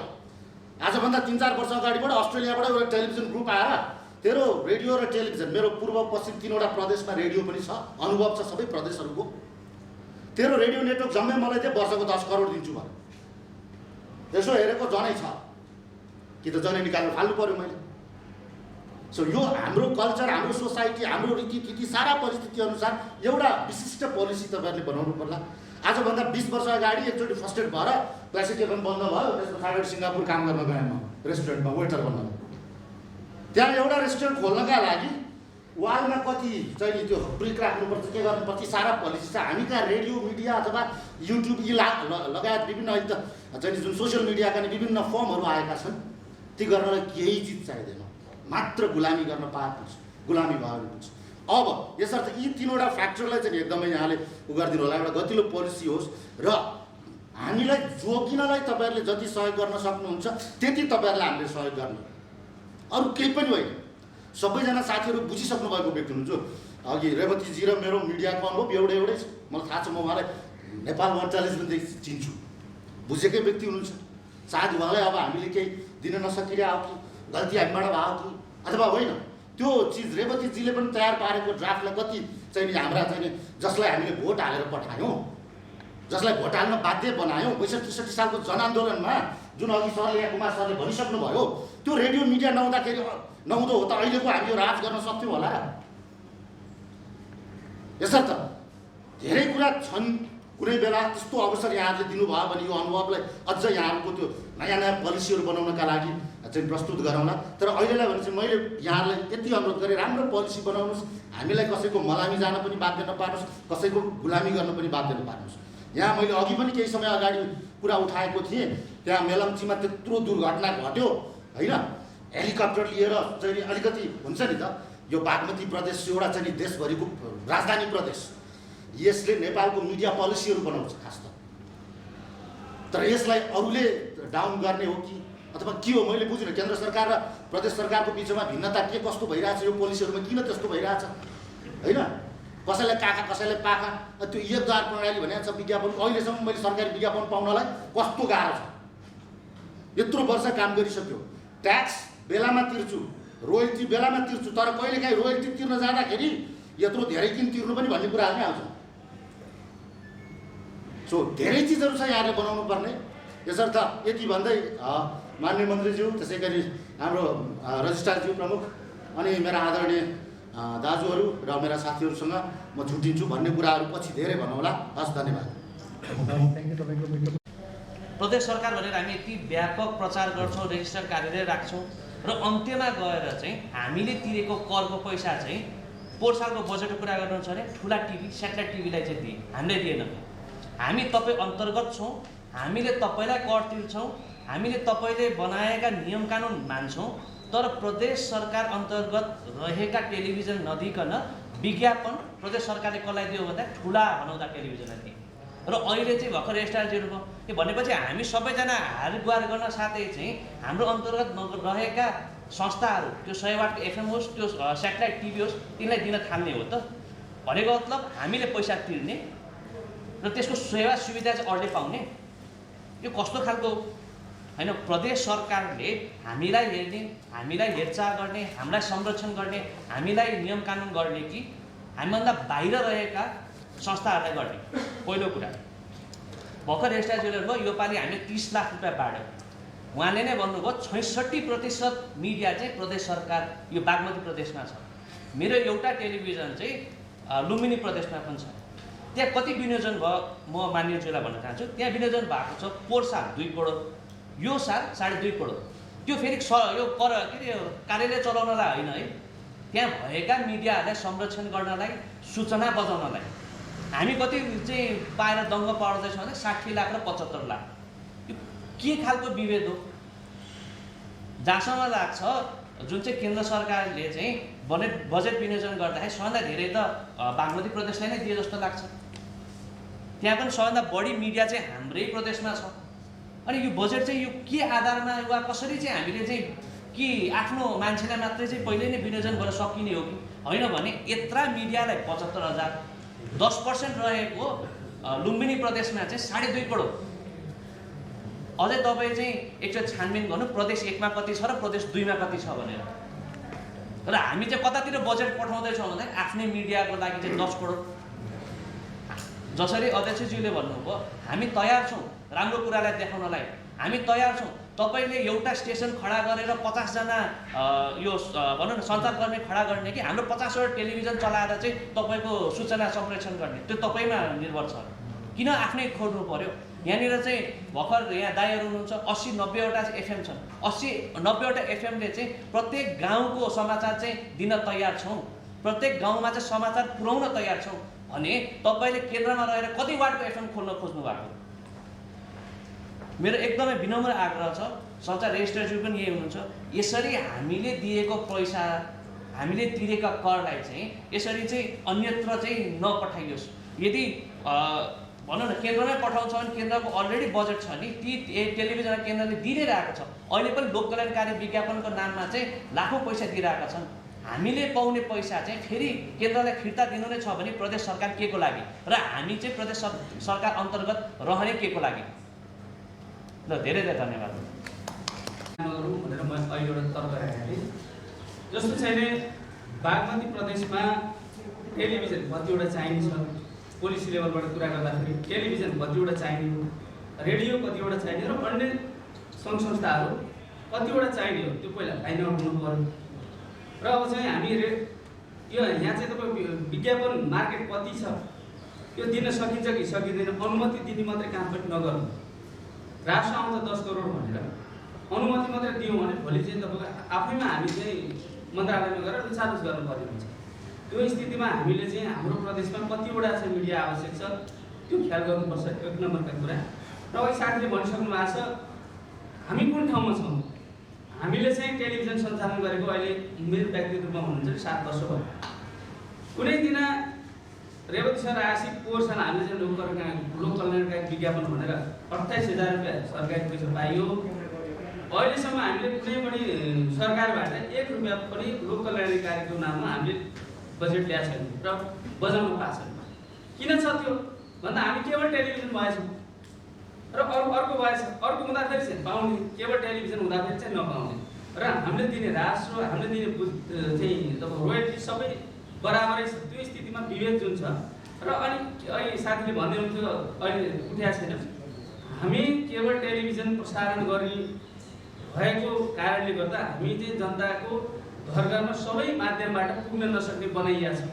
त्यो चाहिँ ठुला टेलिभिजन कर्मीहरू, ठुला सञ्चार माध्यमहरूले एउटा क्याटरिङ गरेर भन्सुनले हो अथवा के कारणले हो त्यो चाहिँ हामी घर घरमा जान सकेका छैनौँ। त्यो जाने वातावरण हाम्रो प्रदेशको मन्त्रीज्यू हाम्रो अगाडि हुनुहुन्छ, यहाँले चाहिँ हरेक घरमा हामी देशभरिको घरमा चाहिँ पुग्ने वातावरण बनाउनलाई सहजीकरण गरिदिनु म अनुरोध गर्दछु। र सँगसँगै जुन अघि पनि उठाएको थियो सामूहिक सञ्जालहरूलाई पनि टिभी भन्ने र तपाईँले लाइसेन्स दिएको 10 लाखको लाइसेन्स दिएकोलाई पनि टिभी भने यो पनि वर्ग छुट्याइदिनुहोस्। यो टिभी हो भने हामी पनि अब सबै चिज छोडेर त्यहीतिर जाउँ, हेर्ने दृष्टिकोण बराबर हुने हो भने त्यसलाई पनि टिभी र हामीलाई पनि टिभी।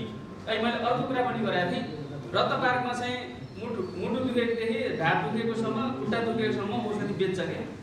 त्यसलाई अस्पताल भन्ने भने वीर हस्पिटल किन चाहियो?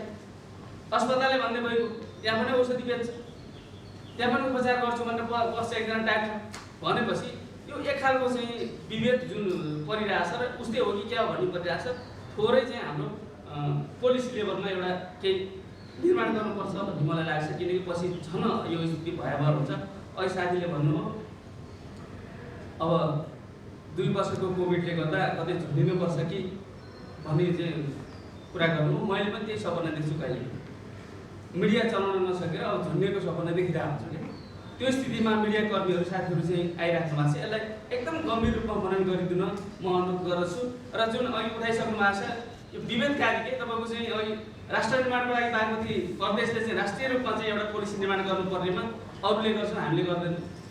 अब 60% चाहिँ मिडिया काठमाडौँमै छ अथवा बागमती प्रदेशमा छ, हामीले यसलाई सम्बोधन गर्दैनौँ भने अब चाहिँ हामीले मन्त्रीज्यूबाट के आशा गर्ने? मन्त्रीज्यूले के विषयमा चाहिँ कति चाहिँ अनुसन्धान गरिराख्नु भएको छ र यी पीडाहरू छन् कि छैन भनेर गम्भीर रूपमा ध्यान दिनुको लागि म अनुरोध गर्छु। रेवती सरले जुन अघि कुरा उठाउनु भएको थियो त्यसलाई चाहिँ हामीले पनि मानेका छौँ र त्यसलाई कुरा मात्रै उठाएर भएन फोरममा, त्यसलाई चाहिँ कार्यान्वयनको तहमा मन्त्रीज्यू पनि अगाडि हुनुहुन्छ, यसलाई कार्यान्वयनतिर लगियोस् भन्ने म अनुरोध गर्छु। हस्, धन्यवाद। म चाहिँ छुट्टै बिरामीहरू हुँदाखेरि त्यही डक्टरकोमा जाउँ न भनेर खोजी हुने गर्छ, त्यहाँ गएर बाँचिन्छ कि भनेर खोजी हुने गर्छ।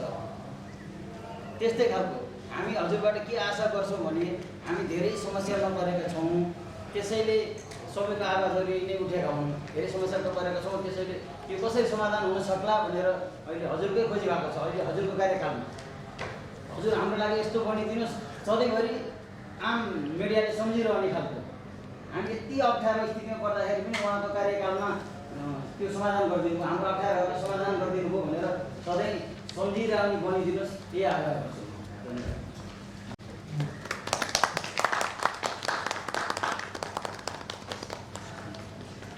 अब त्यो सँगै टेलिभिजन प्रसारक सङ्घको 10 बुँदे हामीले यहाँ एउटा ध्यान आकर्षण पत्र तयार पारेका छौँ, यो पनि मान्य मन्त्रीज्यूलाई ह्यान्डओभर गर्न चाहन्छु।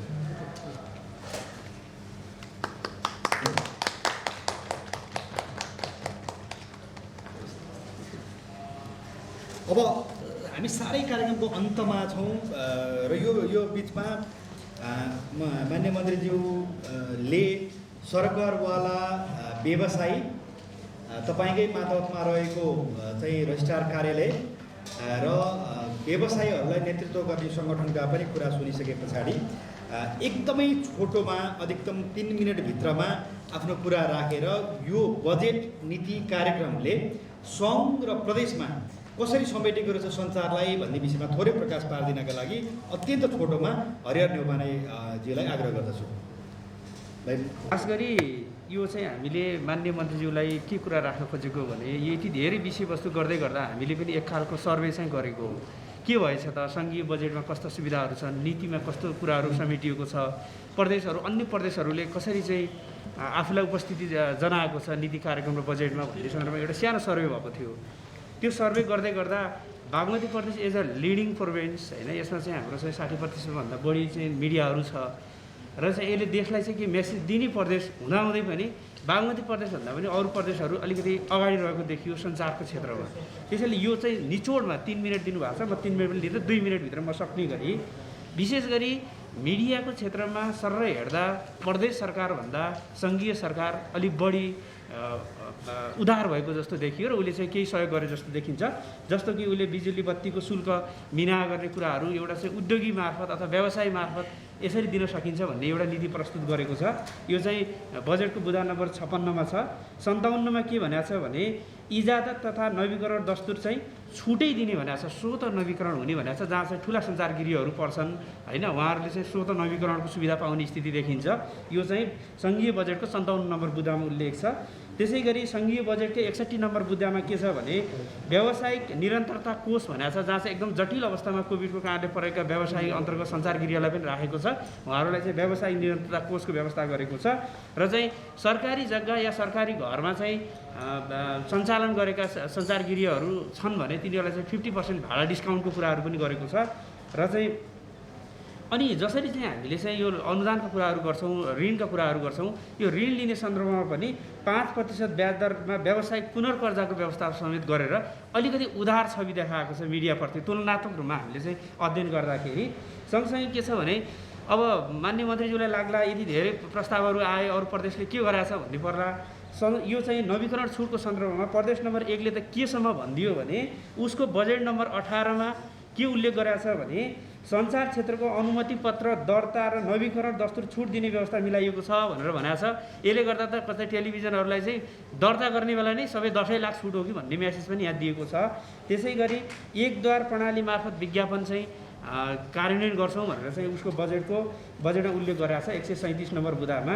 त्यसै 2 नम्बर प्रदेशले चाहिँ आफ्ना प्रदेशभित्र भएका चाहिँ सञ्चारगृहहरूलाई चाहिँ बलियो बनाउनुको लागि लोक कल्याणकारी विज्ञापन बापत चाहिँ 2 करोड रुपियाँ छुट्याएको छ। सँगसँगै के गरेको छ भने प्रदेश सरकारका मन्त्रालयहरू, विभागहरू, निकायबाट उत्पादन हुने विज्ञापन सूचना यसै प्रदेशका सञ्चार माध्यमबाट प्रकाशित गरिनेछ, प्रेषित गरिनेछ भनेर यसरी सुरक्षित गर्दै आफ्नो मिडियाहरूलाई संरक्षण गर्दै लिएको छ। यो प्रदेश सरकारको 195 बुदामा उल्लेख छ। त्यसै गरी माननीय मन्त्रीज्यू यो चाहिँ हाम्रो बागमती प्रदेशको कुरा गर्दा बागमती प्रदेशले आफ्नो चाहिँ बजेटको उद्देश्य र प्राथमिकतामा निकै स्पष्ट तरिकाले बोलेको जस्तो देखिन्छ, तर चाहिँ बजेटमा आउँदा चाहिँ खुम्चिएको छ। उसले आफ्नो प्राथमिकतामा आफ्नो क्षेत्रभित्र भएका व्यवसायीहरूलाई चाहिँ अलिकति लोक कल्याणकारी रोजगारी सिर्जना गर्ने भन्ने चाहिँ बजेटको उद्देश्यको ख नम्बर बुदामा यो कुरा उल्लेख छ भने गमा प्रदेशको आन्तरिक राजस्व परिचालन र लगानीको उत्पादनशीलता वृद्धि गरी प्रादेशिक अर्थतन्त्रको पुनरुत्थान गर्ने एकदमै अर्थतन्त्रको पुनरुत्थान गर्ने सम्मको कुराहरू उल्लेख गरेको छ। तर यसैले चाहिँ प्राथमिकताको क्षेत्रमा पनि के भनेको छ भने निजी क्षेत्रलाई सहुलियत, प्रोत्साहन र पुनरुत्थान सहित आर्थिक गतिशीलतामा अगाडि लगिनेछ भनेर उसको प्राथमिकताको घ नम्बरमा उल्लेख छ। तर बजेटमा हुँदै आउँदै गर्दा बजेटको 42 नम्बर बुदामा के उल्लेख गरिएको छ भने प्रदेशभित्र भएका सञ्चारगृहहरू, होटेलहरू र चाहिँ कोभिडबाट एकदमै अप्ठ्यारो परेका स्थितिमा परेका व्यवसायीहरूको लागि 60 दिनभित्र लकडाउन सकिएको अथवा चाहिँ यो निषेधाज्ञा हटेको 60 दिनभित्र सम्पूर्ण कुराहरू पेश गरेको खण्डमा कारबाही गरिने छैन, जरिमाना गरिने छैन, एउटा शब्द यो मात्रै उल्लेख छ। यसले गर्दा के देखायो भने अरू प्रदेशभन्दा बागमती प्रदेश हामी काहीँ न काहीँ अप्ठ्यारो स्थितिमा छौँ, हामीले चाहिँ सम्बोधन गर्न सकेनौँ भन्ने मेसेज चाहिँ दिएको छ। सँगसँगै के भनेको छ भने यति धेरै 60% बढी चाहिँ मिडिया भएको क्षेत्रमा 10 करोडको बजेट विनियोजन गरेर सञ्चारगृह स्थापना गर्ने कुरा 144 नम्बर बुदामा उल्लेख रहेछ। साथीहरूले यो कुरा भनिराख्नु भएको छ। र चाहिँ 146 नम्बर बुदामा बजेटमा के रहेछ भने जनता सञ्चार माध्यमसँगको सहयोग एवं सहकार्यमा सञ्चालित जनता सामु प्रदेश सरकार कार्यक्रम भन्ने रहेछ। यसको अलिकति पारदर्शिता खोजिएको यो विज्ञप्तिमा आएको छ। यो कुरा बजेटमा उल्लेख भएको हुनाले आएको छ। यी सबै कुराहरू इभिडेन्स बेस, रिसर्च बेसमा यो चाहिँ बोलेको हुनाले मलाई के लाग्छ भने माननीय मन्त्रीज्यूले आफ्नो फ्लोरमा कुरा राख्दा पनि यो चाहिँ इभिडेन्स बेस छ, लजिकल्ली छ भन्नलाई चाहिँ सहज हुनेछ भन्ने विश्वास लिएको छु। सँगसँगै के छ भने प्रदेशभित्र चाहिँ गण्डकी प्रदेशले प्रदेशभित्रका सञ्चारगृहबाट लोक कल्याणकारी विज्ञापन प्रकाशन प्रसारण गर्ने कार्यलाई निरन्तरता दिएको छ। गत साल उसले आफूले अघिल्लो वर्ष स्पष्ट थियो, यो वर्ष यसलाई निरन्तरता दिएको छ। लुम्बिनी प्रदेशले सञ्चार रजिस्ट्रार कार्यालय स्थापना गर्नेदेखि लिएर मिडियाहरूलाई चाहिँ के अघि साथीले भनिसक्नु भएको छ, ठुलो बजेट छुट्याएर यताबाट सिधै नवीकरण छुट नदिए पनि अर्को क्षेत्रबाट चाहिँ करोडौँ बजेट दिएको स्थिति छ, जसले गर्दा मिडियालाई प्रोटेक्सन गर्ने नीति लिएको देखिन्छ। यसमा चाहिँ सँगसँगै दर्ता र नवीकरणको कुरालाई पनि सहजीकरण गर्ने भन्ने कुरा उल्लेख गरेको छ। बजेटको 344 नम्बरमा यो गण्डकी लुम्बिनी प्रदेशकै कुरामा चाहिँ चालु वर्षको छुटलाई निरन्तरता दिएको छ भनेपछि अघि सरले भनेको कुरा जुन हाम्रो चाहिँ महासचिवले भन्नुभएको थियो, उसले त्यत्रो बजेट त पाइसक्यो, अरू कर छुटको व्यवस्था पनि गरेको छ। कर्णाली प्रदेशले चाहिँ सङ्घीय सरकारसँग समन्वय गरेर मिडियालाई बचाउनको लागि हामी समन्वय गरेर कर छुटका दायराहरू बढाउनेछौँ भनेर चाहिँ उसको 252 नम्बर बजेट बुदामा उल्लेख गरेको छ। र सुदूरपश्चिम प्रदेशले अघिल्लो वर्ष 20वटा रेडियो, त्यहाँ चाहिँ टेलिभिजनहरू चाहिँ त्यो उल्लेख्य मात्रामा सञ्चार माध्यमहरू नभएको कारणले गर्दा 20वटा सामुदायिक रेडियोलाई त अनुदान नै दिएछ र यो वर्ष यो कार्यक्रमलाई निरन्तरता दिएको छ। यी सम्पूर्ण सैद्धान्तिक आधार र यी सम्पूर्ण ठाउँको चाहिँ हाम्रो रिसर्चको बेसलाई पनि हेर्दा माननीय मन्त्रीज्यूलाई चाहिँ आफ्नो प्रदेशभित्र, आफ्नो क्याबिनेटभित्र कुरा राख्न सहज हुनेछ भन्ने हामीले विश्वास लिएका छौँ। धन्यवाद। अहिले तपाईँले चाहँदाखेरि धेरै कुरा हुने स्थिति छ। कमसेकम पनि अरू केही नहुँदा पनि कम्तीमा नवीकरणको कुरा, त्यसपछि आफैले सञ्चालन गर्न लागेको मिडियाको एउटा पाटो त्यो विषयको कुरा, त्यसपछि डिसोम अब लगायतका चाहिँ विषयहरू डिस्ट्रिब्युसनको पाटोमा डिसोमसँगको चाहिँ प्रदेशका सञ्चार माध्यमहरूको एसएसको त्यो एउटा कुरा अनि सरकारी सूचना विज्ञापन र सरकारी स्रोतमा निजी क्षेत्रका सञ्चार माध्यमहरूको सहभागिताको ग्यारेन्टी विषयका यावतका कुरा तपाईँले टिप्नु भएको छ। त्यो विषयमा सारगर्भित सम्बोधनका लागि हार्दिक अनुरोध गर्छु मान्य मन्त्री केशव पाण्डेज्यूलाई।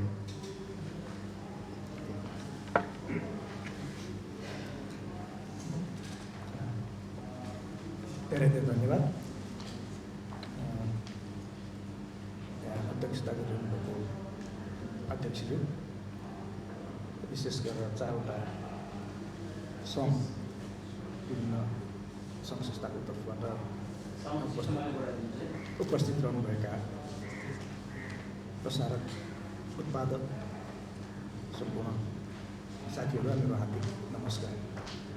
सबैभन्दा पहिला म यहाँहरूलाई हार्दिक धन्यवाद ज्ञापन गर्न चाहन्छु। मलाई यहाँ बोलाएर तपाईँका धेरै कुराहरू सुन्ने अवसर प्रदान गर्नुभयो। मसँग कुरा हुँदाखेरि हामी हेटौँमै पनि आउँछौँ, केही 4जना साथीहरू भन्नुभएको थियो। मैले म काठमाडौँ आएको छु, आज भोलि म काठमाडौँमै बस्छु, यदि त्यस्तो आयोजना गर्न सक्नुहुन्छ भने म तपाईँलाई काठमाडौँ भेट्न पनि सक्छु। हेटौँमा जाने कुरोमा थोरै साथीहरू पुग्नु होला, यहाँ अलिक धेरै साथीहरूसँग भेटघाट होला। आयोजना गर्नुहोस्, तपाईँले आयोजना गर्नुभयो, त्यसको लागि धेरै धन्यवाद। अब म सुरुवात चाहिँ हाम्रो साथीहरूले अघि आरके दिदी भन्नुभएको ठाउँबाट सुरुवात गरौँ भन्ने लाग्यो मलाई। म यहाँलाई यति कुरा चाहिँ एकदम ढुक्क हुन आग्रह गर्छु कि मेरो ठाउँबाट तपाईँहरूले मेरा विरुद्धमा, म प्रतिनिधित्व गरेको सरकारको विरुद्धमा, म संलग्न भएको पार्टीको विरुद्धमा लेखेका समाचारको आधारमा कुनै पक्षपातपूर्ण व्यवहार हुन्छ। र यति मात्र आएको हो, ती समाचारहरू तथ्यमा आधारित हुन्। भोलि तपाईँहरू कसैमा दाजी राखेर ठिकै हो भन्ने खालका हुन्। र आज ठुलो फ्रेममा एक पाना समाचार लेख्ने र भोलि कुनामा गएर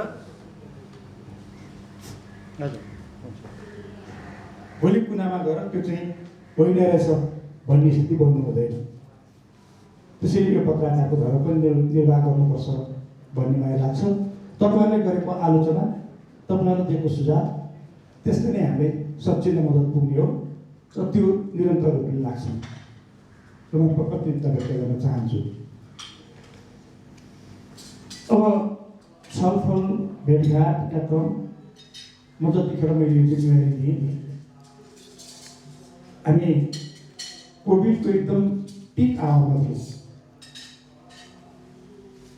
क्याबिनेट पनि बस्ने कि नबस्ने, कसरी बस्ने, त्यो खालको अवस्थामा थियौँ। त्यसैले हामीले तपाईँले भनेको साँचो हो, चाहे जति छलफल गर्न यो आर्थिक वर्ष नीति कार्यक्रम बनाउन र बजेट बनाउन हामी जति चाहेका थियौँ त्यति चाहे जति छलफल गर्न सकेनौँ। त्यो एउटा यथार्थ हो, त्यसलाई मैले स्वीकार्नै पर्छ। अब प्रदेश सरकार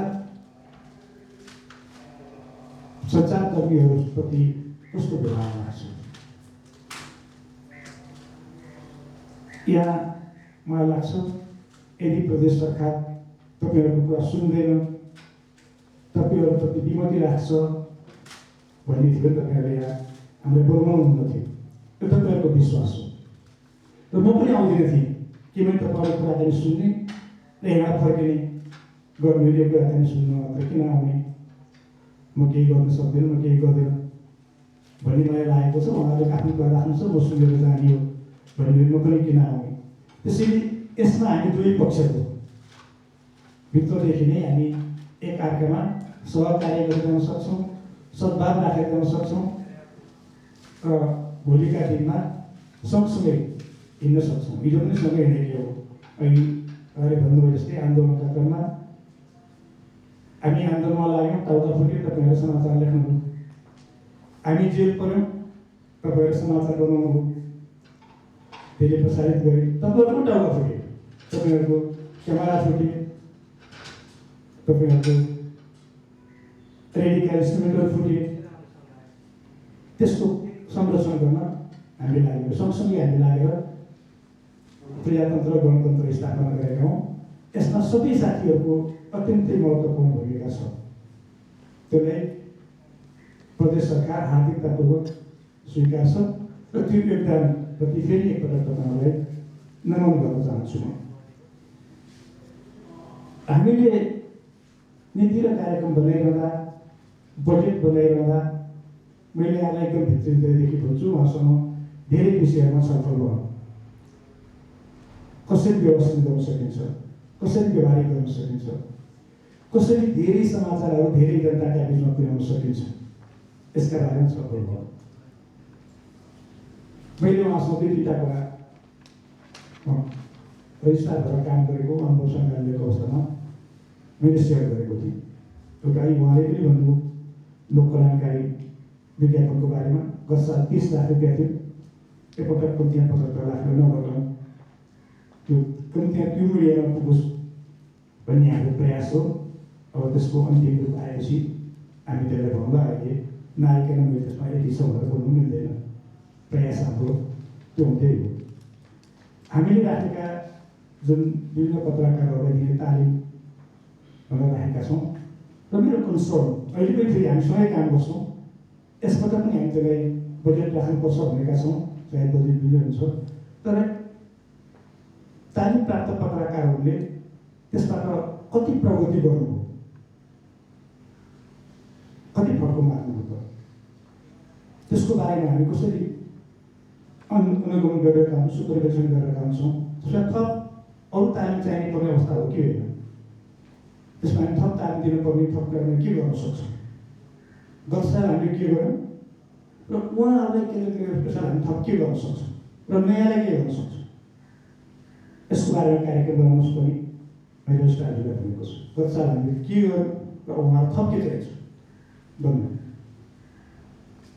त्यो गर्नुपर्छ र नयाँलाई पनि दिनुपर्छ। हामी केही युवा पुस्तालाई पनि यो ठाउँमा भोलिन्टियरी लाग्नु निम्ति प्रोत्साहित गर्नुपर्छ भन्ने पक्षमा छौँ। द्रुत दराजका समाचारहरू नआइरहेको अवस्था, हामी कहाँ नपुगेको अवस्था, त्यस्ता ठाउँमा दुर्गम क्षेत्रका केही युवाहरूलाई सामान्य पत्रकारिता सम्बन्धी तालिम दियो र त्यहाँको समाचार उहाँहरूले केन्द्रसम्म प्रदेशसम्म पुर्याउने र प्रदेशबाट वितरण प्रकारका समाचार माध्यम वितरण गर्ने हो भने यसले हामीले राम्रो नेटवर्किङ पनि हुनसक्छ भन्ने बारेमा सोच बनाएका छौँ। त्यसमा पनि हामी लाग्ने उद्देश्य लागेका छौँ र गर्छौँ। त धेरै प्रकारका सङ्घ संस्थाहरू छन्। हामीले एउटा ठुलो सञ्चार ब्रान्डको कल्पना गरेका छौँ। त्यहाँ प्रशासक सङ्घ पनि त्यहाँ हुन्, त्यहाँ पत्रकार महासङ्घहरू पनि त्यहाँ हुन्, त्यहाँ हाम्रो सरकारको प्रेस स्टाफ पनि त्यहाँ होस् र त्यो एउटै कम्पाउन्डभित्र हामी सबै खालका गतिविधि सञ्चालन गर्न सकौँ भन्ने हिसाबले हामीले त्यो पनि कल्पना गरेका छौँ। यद्यपि त्यसमा अब हामीले जग्गा प्राप्ति गर्ने क्रममा हामी गत सालदेखि लागेका छौँ, प्राप्ति भइसकेको छैन। जग्गा प्राप्ति भएर आउने बित्तिकै त्यसलाई चाहिँ डिपिआर तयार गरेर जानुपर्छ र यो चाहिँ विगत कार्यक्रम बनाउनुपर्छ भन्ने सोचमा हामी छौँ। त्यस ढङ्गले जाने भन्ने खालको सोच पनि हामीले बनाएका छौँ र त्यस खालको कार्यक्रमहरू पनि अगाडि आउँछौँ। त्यसलाई अगाडि लग्नैपर्छ भन्ने मान्छु। अर्को हामी कतिपय कुरा अब सबै कुरामा हामी सहमत हुन सक्छौँ भन्ने लाग्दैन। हामी भिजिट कार्यक्रममा जान्छौँ, एक जिल्लामा अर्को जिल्ला। मैले प्रस्ताव गरेको छु तपाईँहरू त्यहाँ के प्रड्युस गर्नुहोस् न। हामी काठमाडौँबाट मकवानपुर गएर राखेर तपाईँहरू देख्नुभएको विभिन्नताहरू के छ, त्यहाँ के फरक चिज प्राप्त गर्नु, त्यसले हाम्रो प्रदेशको विशेषता देखाओस् अथवा त्यहाँ रहेका अत्यन्त हामीले सुधार गर्नुपर्ने कुरा के छन् त्यसलाई देखाओस् अथवा हामीले चाहिँ भोलि जान सक्ने यस्तो हुनसक्छ त्यसलाई देखाओस्। तपाईँहरूलाई भिजिट जाने प्रोग्राम पनि बन्दोबस्त गर्छौँ र तपाईँहरूले बनाएको त्यो डकुमेन्ट चाहिँ हामी खरिद पनि गरिदिन्छौँ। त्यो सोच पनि हामीले बनाएका छौँ। त्यो पनि उत्पादक संस्था पत्रकारहरूलाई सहयोग पुग्ने प्रोग्राम हो भन्ने लाग्छ। त्यो हाम्रोलाई हामीले गर्नुपर्ने काम प्रदेश सरकारले गर्नुपर्छ नि त। हामीले गर्नुपर्ने काम यहाँहरूबाट भयो भने दुवै कुराहरू हुनसक्छ भन्ने लाग्छ र त्यो खालको सोचका साथ पनि हामी अगाडि बढेका छौँ। कतिपय कुराहरू नीति कार्यक्रममा लेखेनन् होला, कतिपय बजेटको सम्पूर्ण रूप आएको छैन, त्यसले देखेनन् होला, तर हामी सुरुवाती गर्ने चरणमा छौँ र तपाईँहरूले भने जस्तै सबैभन्दा पहिलोपटक सञ्चार सरकारले स्थापना गरेर जस्तै तपाईँहरूसँगको सम्बन्ध सुमधुर गर्ने खालको काम बागमती प्रदेशले गरेको छ र उहाँले त्यो कामको सुरुवात पनि गरिरहनु भएको छ। फेरि यति हुँदाहुँदै पनि हामी प्रदेश सरकारबाट के पनि धेरै भएको छैन। एक दोस्रो प्रेस संस्थाको कार्यालय स्थापना भएको पनि लामो समय भएको छैन। हामी अघि वारगतीजीले भने जस्तै कर्मचारीको सङ्ख्या कम छ। मैले कर्मचारी सङ्ख्या कम हुँदा क्रममा तपाईँहरूलाई दुःखका साथ भन्नुपर्छ। प्रदेश सरकारले ओएम बनाए, कहाँ कति कर्मचारी पनि के गर्ने कसो गर्ने भनेर, तर अरू होइन, कर्मचारी भित्रैको मान्छेहरूमा त्यसले मलाई कहाँ पुर्याउँछ भन्ने कुरो भर गर्दो रहेछ। त्यसले मेरो पोजिसन भोलि कहाँ आउने, म कहाँनिर रोकिन्छु, त्यसले मलाई फाइदा पुग्छ कि पुग्दैन, ती खालका कुराले अप्ठ्यारो पार्छ। गर्नु त अब त्यो रोकेका छन्। त्यसले हामीले चाहिने जति अब अहिले हामी बजेट छुट्याउनै पर्छ, कर्मचारीको चाहिँ दरबन्दी छ, त्यो पैसा खर्च हुँदैन। अनि हाम्रो भोलि आउँदाखेरि चाहिँ बजेट के देखिन्छ भन्दा खर्च हुने कम देखिन्छ। हामीलाई कर्मचारी आवश्यक छ, त्यही कर्मचारीले गर्नु त हाल्नुभएको छ र हामी आवश्यक कर्मचारी भर्ना गर्न पाउँदैनौँ। यस्ता जटिलताहरू हामी गर्छौँ। हामी सुरुवाती चरणमा छौँ, त्यसले हामीले समस्या बनाएका छौँ। यो यहाँले पनि बुझ्नुहुन्छ भन्ने मलाई लागेको छ। अर्को प्रदेश सरकार जनतासँग वास्तवमा यो कार्यक्रमलाई हामी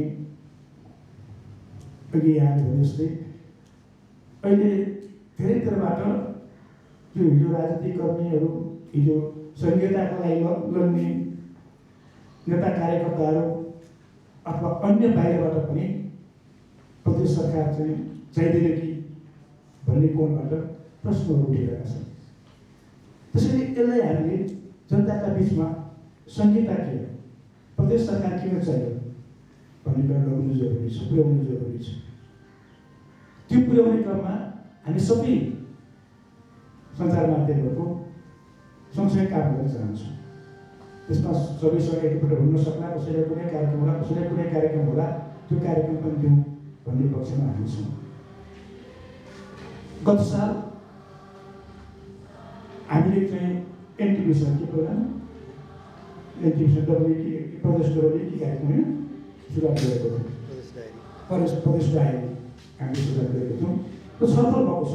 यो कार्यक्रम हामी चाहिँ उहाँ र मेरो बिचमा पनि सफल भयो। कति के गर्न सकिन्छ भन्ने बारेमा तपाईँहरूले भन्नुभएको स्वास्थ्य बिमाको सफल गरेको होइन, त्यसको लागि सफल गरेको, तर सूचना विभागले दिएको उसको आधारमा मात्र दिने कि प्रसारकहरूलाई मात्र दिने कि उत्पादकहरूलाई मात्र दिने कि अथवा पत्रकार महासङ्घले अस्ति आफ्नो निर्वाचनलाई ध्यानमा राखेर दिएको परिपत्रको आधारमा बिमा गर्ने। अस्ति निर्वाचन आयो, हामीले धेरै जोत्सेका धेरै मतदातामा प्रयास गऱ्यौँ, कसलाई दिने, यसको हामीले एउटा किताब नगरिकन जान के अप्ठ्यारो हुन्छ कि भन्ने खालको कुरा हाम्रो बिचमा आयो। अनि त्यसमा छलफल नगरेको होइन, त्यो गर्नु सकिन्छ भने गर्नु एउटा राम्रो काम हुनसक्छ भन्ने कुरा सोचेको हो। र यसलाई हामी एउटा सहमतिमा पुग्यौँ भने त्यो अगाडि बढाउनु सकिन्छ, अझै पनि सकिन्छ। त्यो कार्यक्रम पनि हामी गर्न सक्छौँ। यसको बारेमा पनि कुराकानी भएको हो। एकदम छिटै हामीले अघि 100 वारको रेलीको कुराकानी उठ्यो। यो हामी कहाँ पर्छ कि पर्दैन भन्ने पनि भयो। र हाम्रो प्रदेशभित्र त्यति धेरै ठुलो सङ्ख्यामा पनि छैन, क्या 100 कतिवटा छन्, 100 जति करिब छन्। र हाम्रै प्रदेशभित्र रहने केही सुविधा प्राप्त गर्छौँ भने तिनीहरूलाई एउटा नियमन गर्नुभन्दा पनि सोचौँ भन्ने पनि सोचेको। अहिले यो कोभिडसँग सम्बन्धित रहेर केही फेलोसिप प्रोग्राम गरिदिन सकिन्छ भने त्यो दिउँ भन्ने मलाई पनि सोचेको हो। तपाईँहरूले त्यसमा मात्र हेर्नुभयो नभएर कोभिडसँग जोडेको कुराहरूमा जोडेर हेर्नुभयो भने त्यहाँ रकम पनि छ र प्रोग्राम पनि छ। कोभिडसँग जोडेर योसँग रहेका सञ्चारकर्मीहरू सञ्चारगृहहरू पनि प्रष्ट रूपमा गएको छ र उहाँहरूले पनि हामी सहयोग गर्न सक्छौँ, त्यसलाई तीव्रतामा गर्न सक्छौँ भन्ने कुरो उल्लेख छ। र अर्को हाम्रो प्रदेशमा अन्य अलिकता फरक छ। म आइसिस त्यसलाई मैले अलिकता मिलाउने प्रयास गरेँ तर पनि हामी ढिलो भइसकेका थियौँ।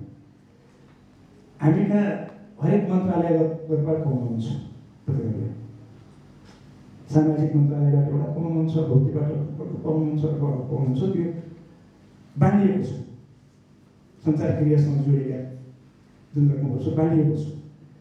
र अन्त के छ भन्दा त्यो ठ्याक्कै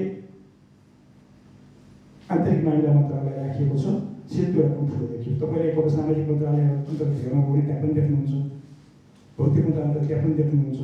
र अन्त त्यसले पनि अलिकता जस्तो हामी त्यसलाई एक ठाउँमा ल्याउने खालको प्रयासमा पनि छौँ र त्यो गर्छौँ।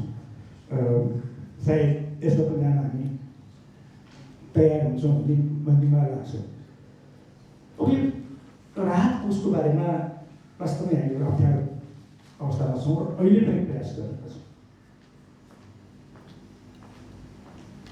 यो हाम्रो चाहिँ के थियो भन्दा सरकारले एउटा निश्चित रकम राखिदिने, तपाईँहरूले नवीकरण गर्दाखेरि रोयल्टी बापत तिर्नुहुन्छ त्यसको निश्चित पर्सेन्ट त्यो कोषमा जम्मा गरिदिने।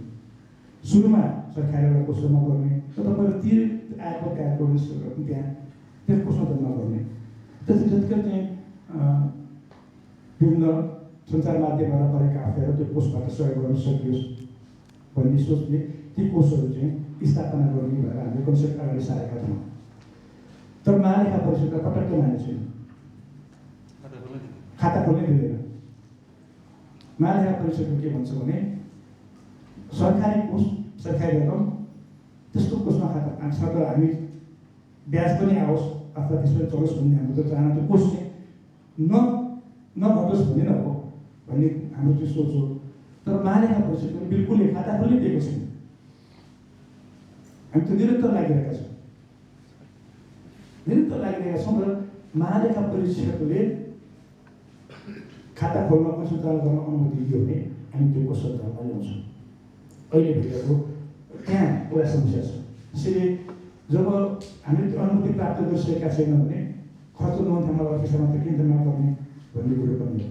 जब त्यसो हुँदाखेरि हामी त्यसलाई जसको हामी विपद कोषबाट हामी 10 करोडका अहिले पनि लिइरहेका छौँ। झट्टै हेर्दाखेरि 10 करोड मात्र यस्तो विपद हामी देखिन्छ तर त्यो कोष घट्दैन। त्यो 5 करोड आउने बित्तिकै सञ्चित कोषबाट फेरि थपिन्छ, फेरि 10 करोडकै बन्छ। कोभिड कोष हामीले 50 करोडको सञ्चालन गरेको छौँ तर त्यो कोष चाहिँ गर्दैन।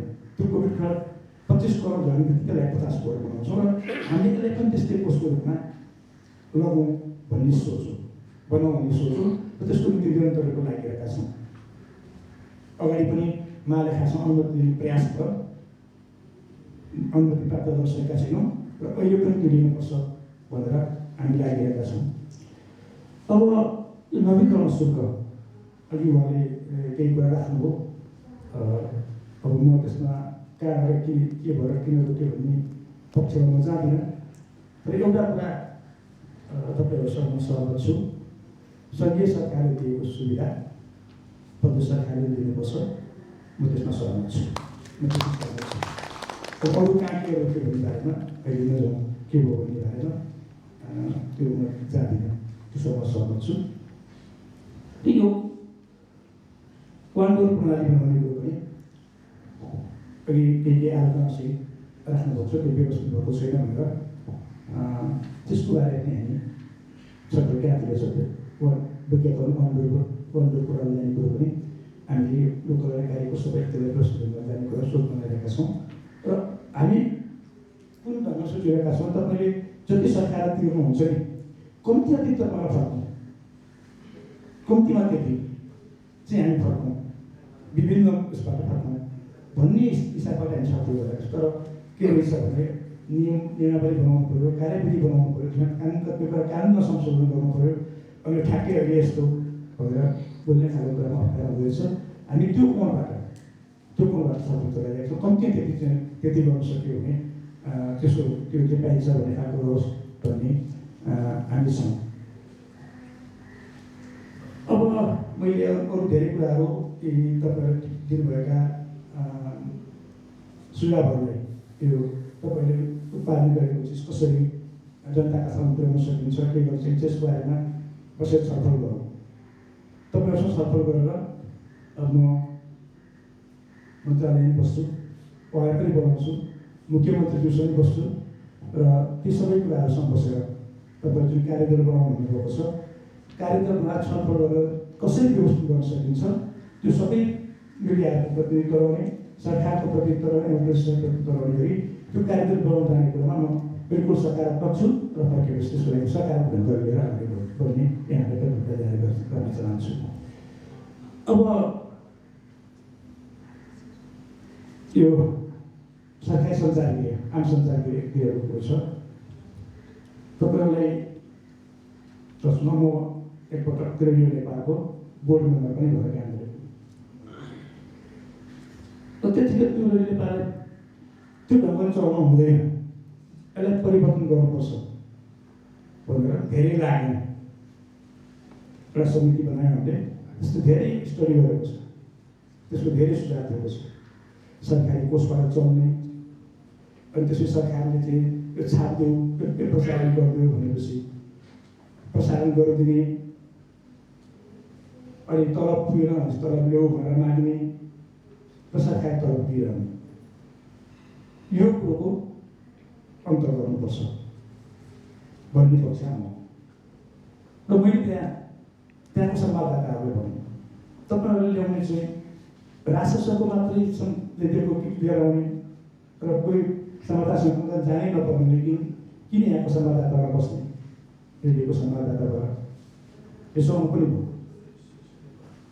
रेडियो नेपालबाट सरकारका विरुद्धमा उठेका आवाजहरू प्रसारण गर्नु भने कहाँ लेखेको छ? मैले त्यो पनि प्रश्न सोधेँ। त्यो गर्नु भने कहाँ छ? हामीले बनाएको कुनै नियममा छैन, कुनै ऐन कानुनमा छैन। त्यो छैन भने किन चाहिँ तपाईँहरू अरू मिडियाहरूसँग जान नसक्नु? धेरै छलफल भयो। यदि म त्यहाँ धेरै लामो समय रहेन, छोटो समय मात्र म त्यहाँ रहेको थिएँ र रहँदाखेरि एउटा रिपोर्ट नै हामीले तयार गरिदिएको छौँ, त्यसको सङ्कलित गरेको थिएँ। त्यसले अहिले पनि यो सञ्चारगृहको बारेमा आएको छ। तपाईँले जुन कन्सर्न व्यक्त गर्नुभएको छ, यो एकदम हामीले यसको नियमावली बनाउनु बाँकी नै छ, कार्यविधि बनाउनु बाँकी नै छ, कसरी सञ्चालन गर्ने भनेर ऐन बनाउनु बाँकी नै छ। त्योभन्दा अगाडि सरकारवाला सङ्घ संस्थाहरूसँग छलफल गरेर, प्रशस्त छलफल गरेर कसरी जान सकिन्छ भन्ने बारेमा प्रशस्तै छलफल गरेर मात्रै हामी यसमा अगाडि बढ्छौँ। तपाईँहरूसँग बस्छौँ, अब पत्रकार महासङ्घसँग होला, अरू कोसँग सबैसँग बसेर सबैसँग प्रशस्त छलफल गर्छौँ र यसलाई बिल्कुल स्वायत्त संस्थाको रूपमा, अहिलेको अनुसार बिल्कुल स्वायत्त संस्थाको रूपमा यो सञ्चालन होस् भन्ने सोचका साथै। र अर्को यसमा चाहिँ यो अब कतिपय कुरा मिल्दैन होइन, नमिल्नाले पनि हामीले थोरै जोड्न खोजेको चाहिँ के छ भने माथि मुद्रण विभाग छ, हामी कहाँ छुट्टै मुद्रण विभाग छैन, त्यस्तो छैन। तत्कालको लागि चाहिँ हामी त्योसँग पनि जोडेर जाउँ भन्ने पनि हो। अहिले प्रदेश सरकारको आफ्नै डकुमेन्ट प्रकाशन गर्न वर्षको 5 करोड रुपियाँभन्दा बेसी पैसा बाहिर तिर्नुपर्छ, वर्षको 5 करोड बेसी तिर्नुपर्छ। अहिले हामीले जुन हेरिरहेका छौँ त्यसलाई त्यो काम चाहिँ गर्ने गरी हामी गयौँ भने त्यसले पनि जान सक्छ। र यो सञ्चालन गर्दाखेरि अहिले हामीले किन आवश्यकता महसुस गर्यौँ प्रदेशले भन्दा यो प्रदेश चाहिँ सङ्घीय सरकारको डोमिनेसनमा छ, हामी यहीँभित्र छौँ, र त्यसैले अध्यक्ष तपाईँ काठमाडौँ भन्नुभयो नि सङ्घीय सरकारले के भन्छ काठमाडौँभित्र छिरेपछि प्रहरी दिएको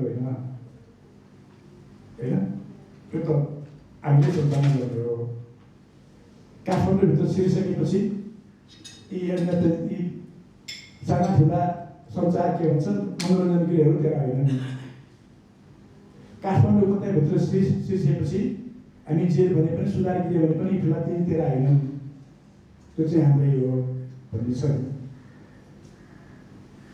र यो खालको उसमा छ प्रदेश सरकार छ प्रदेश सरकारले काम गर्नुपर्छ के हो भन्ने खालको अरू प्रश्न सजिलो छ त्यहाँ सजिलो छ किनभने त्यो छुट्टै छ तर यहाँ चाहिँ हामी पुरै डोक्ने सुनाउँछौँ हाम्रो आफ्नो मात्र त्यो भएर हुँदैन त्यसले यसलाई पनि हामीले टोक्न लाग्नु जरुरी छ र यसलाई चाहिँ बिल्कुल स्वायत्त संस्थाको रूपमा सञ्चालन गरौँ र हामी फरक ढङ्गले जाउँ त्यही भित्रबाट पनि आलोचना गर्छौँ तपाईँले यस्तो हुनु पनि सक्छ र विज्ञापन दिने किन दिने विज्ञापन दिँदाखेरि मैले रेडियो पारेको कुराकानी गरेँ नि त्यहाँ पछाडि पुर्याउनु ल्याउनु पर्ने सरकारले दिन पर्ने त्यस्तो कुरा बिल्कुल हुन सक्दैन के को आधार हुँदैन अरू सरकारका कुराहरूमा अरू निजी उसले पाएका सरकारका कुराहरू उनीहरू आफैमा सुरुमा लगानी हुनु तर त्यसपछि उनीहरू आफै आत्मनिर्भर बन्नुपर्छ चल्नुपर्छ हरेक वर्ष सरकारले दिएर चलाउने खालको सोच हाम्रो होइन त्यो बन्नुपर्छ भन्ने सोचका साथ हो यसलाई के गर्नुपर्छ कसरी चलाउनुपर्छ कसरी व्यवस्थित गर्नुपर्छ र निजी क्षेत्रका प्रसारक साथीहरूलाई यसले कहीँ कतै चाहिँ हामीलाई उसमा पार्न ल्याउनु लागेको हुँदैन त्यो सहयोगको रूपमा अहिले ल्याउनुपर्छ र सँगसँगै अगाडि बढ्नुपर्छ भन्ने सोच हो र के गर्नुपर्ने हो हामी सबै सुधार गर्छौँ त्यो गर्न आवश्यक छ तर एउटा स्टेसन त्यहाँ चाहिँ अब म विद्यार्थी सङ्गठनमा छँदाखेरि अन्य बाहिर त पनि यही छन् सरकारी मिडियाहरू छन् तर स्वतन्त्र छन् सरकारी मिडियाहरू छन् गरेका तर उनीहरूले जसरी स्वतन्त्र ढङ्गले आफ्नो चाहिँ समाचार पनि दिइरहेका छन् हामी त्यसरी लान सक्छौँ त्यो प्र्याक्टिसमा जाउँ भन्ने हिसाबले यो कन्सेप्ट हिसाबले हो त्यसैले त्यसमा बिल्कुल कन्ट्रोल गर्नुपर्छ र सरकारका कुरामा यस्तो गऱ्यो भने बोल्नुपर्छ भन्ने कन्सेप्ट होइन एउटा ध्यान दिनुपर्छ भन्ने कन्सेप्टको साथ हामी त्यसलाई अगाडि बढेका छौँ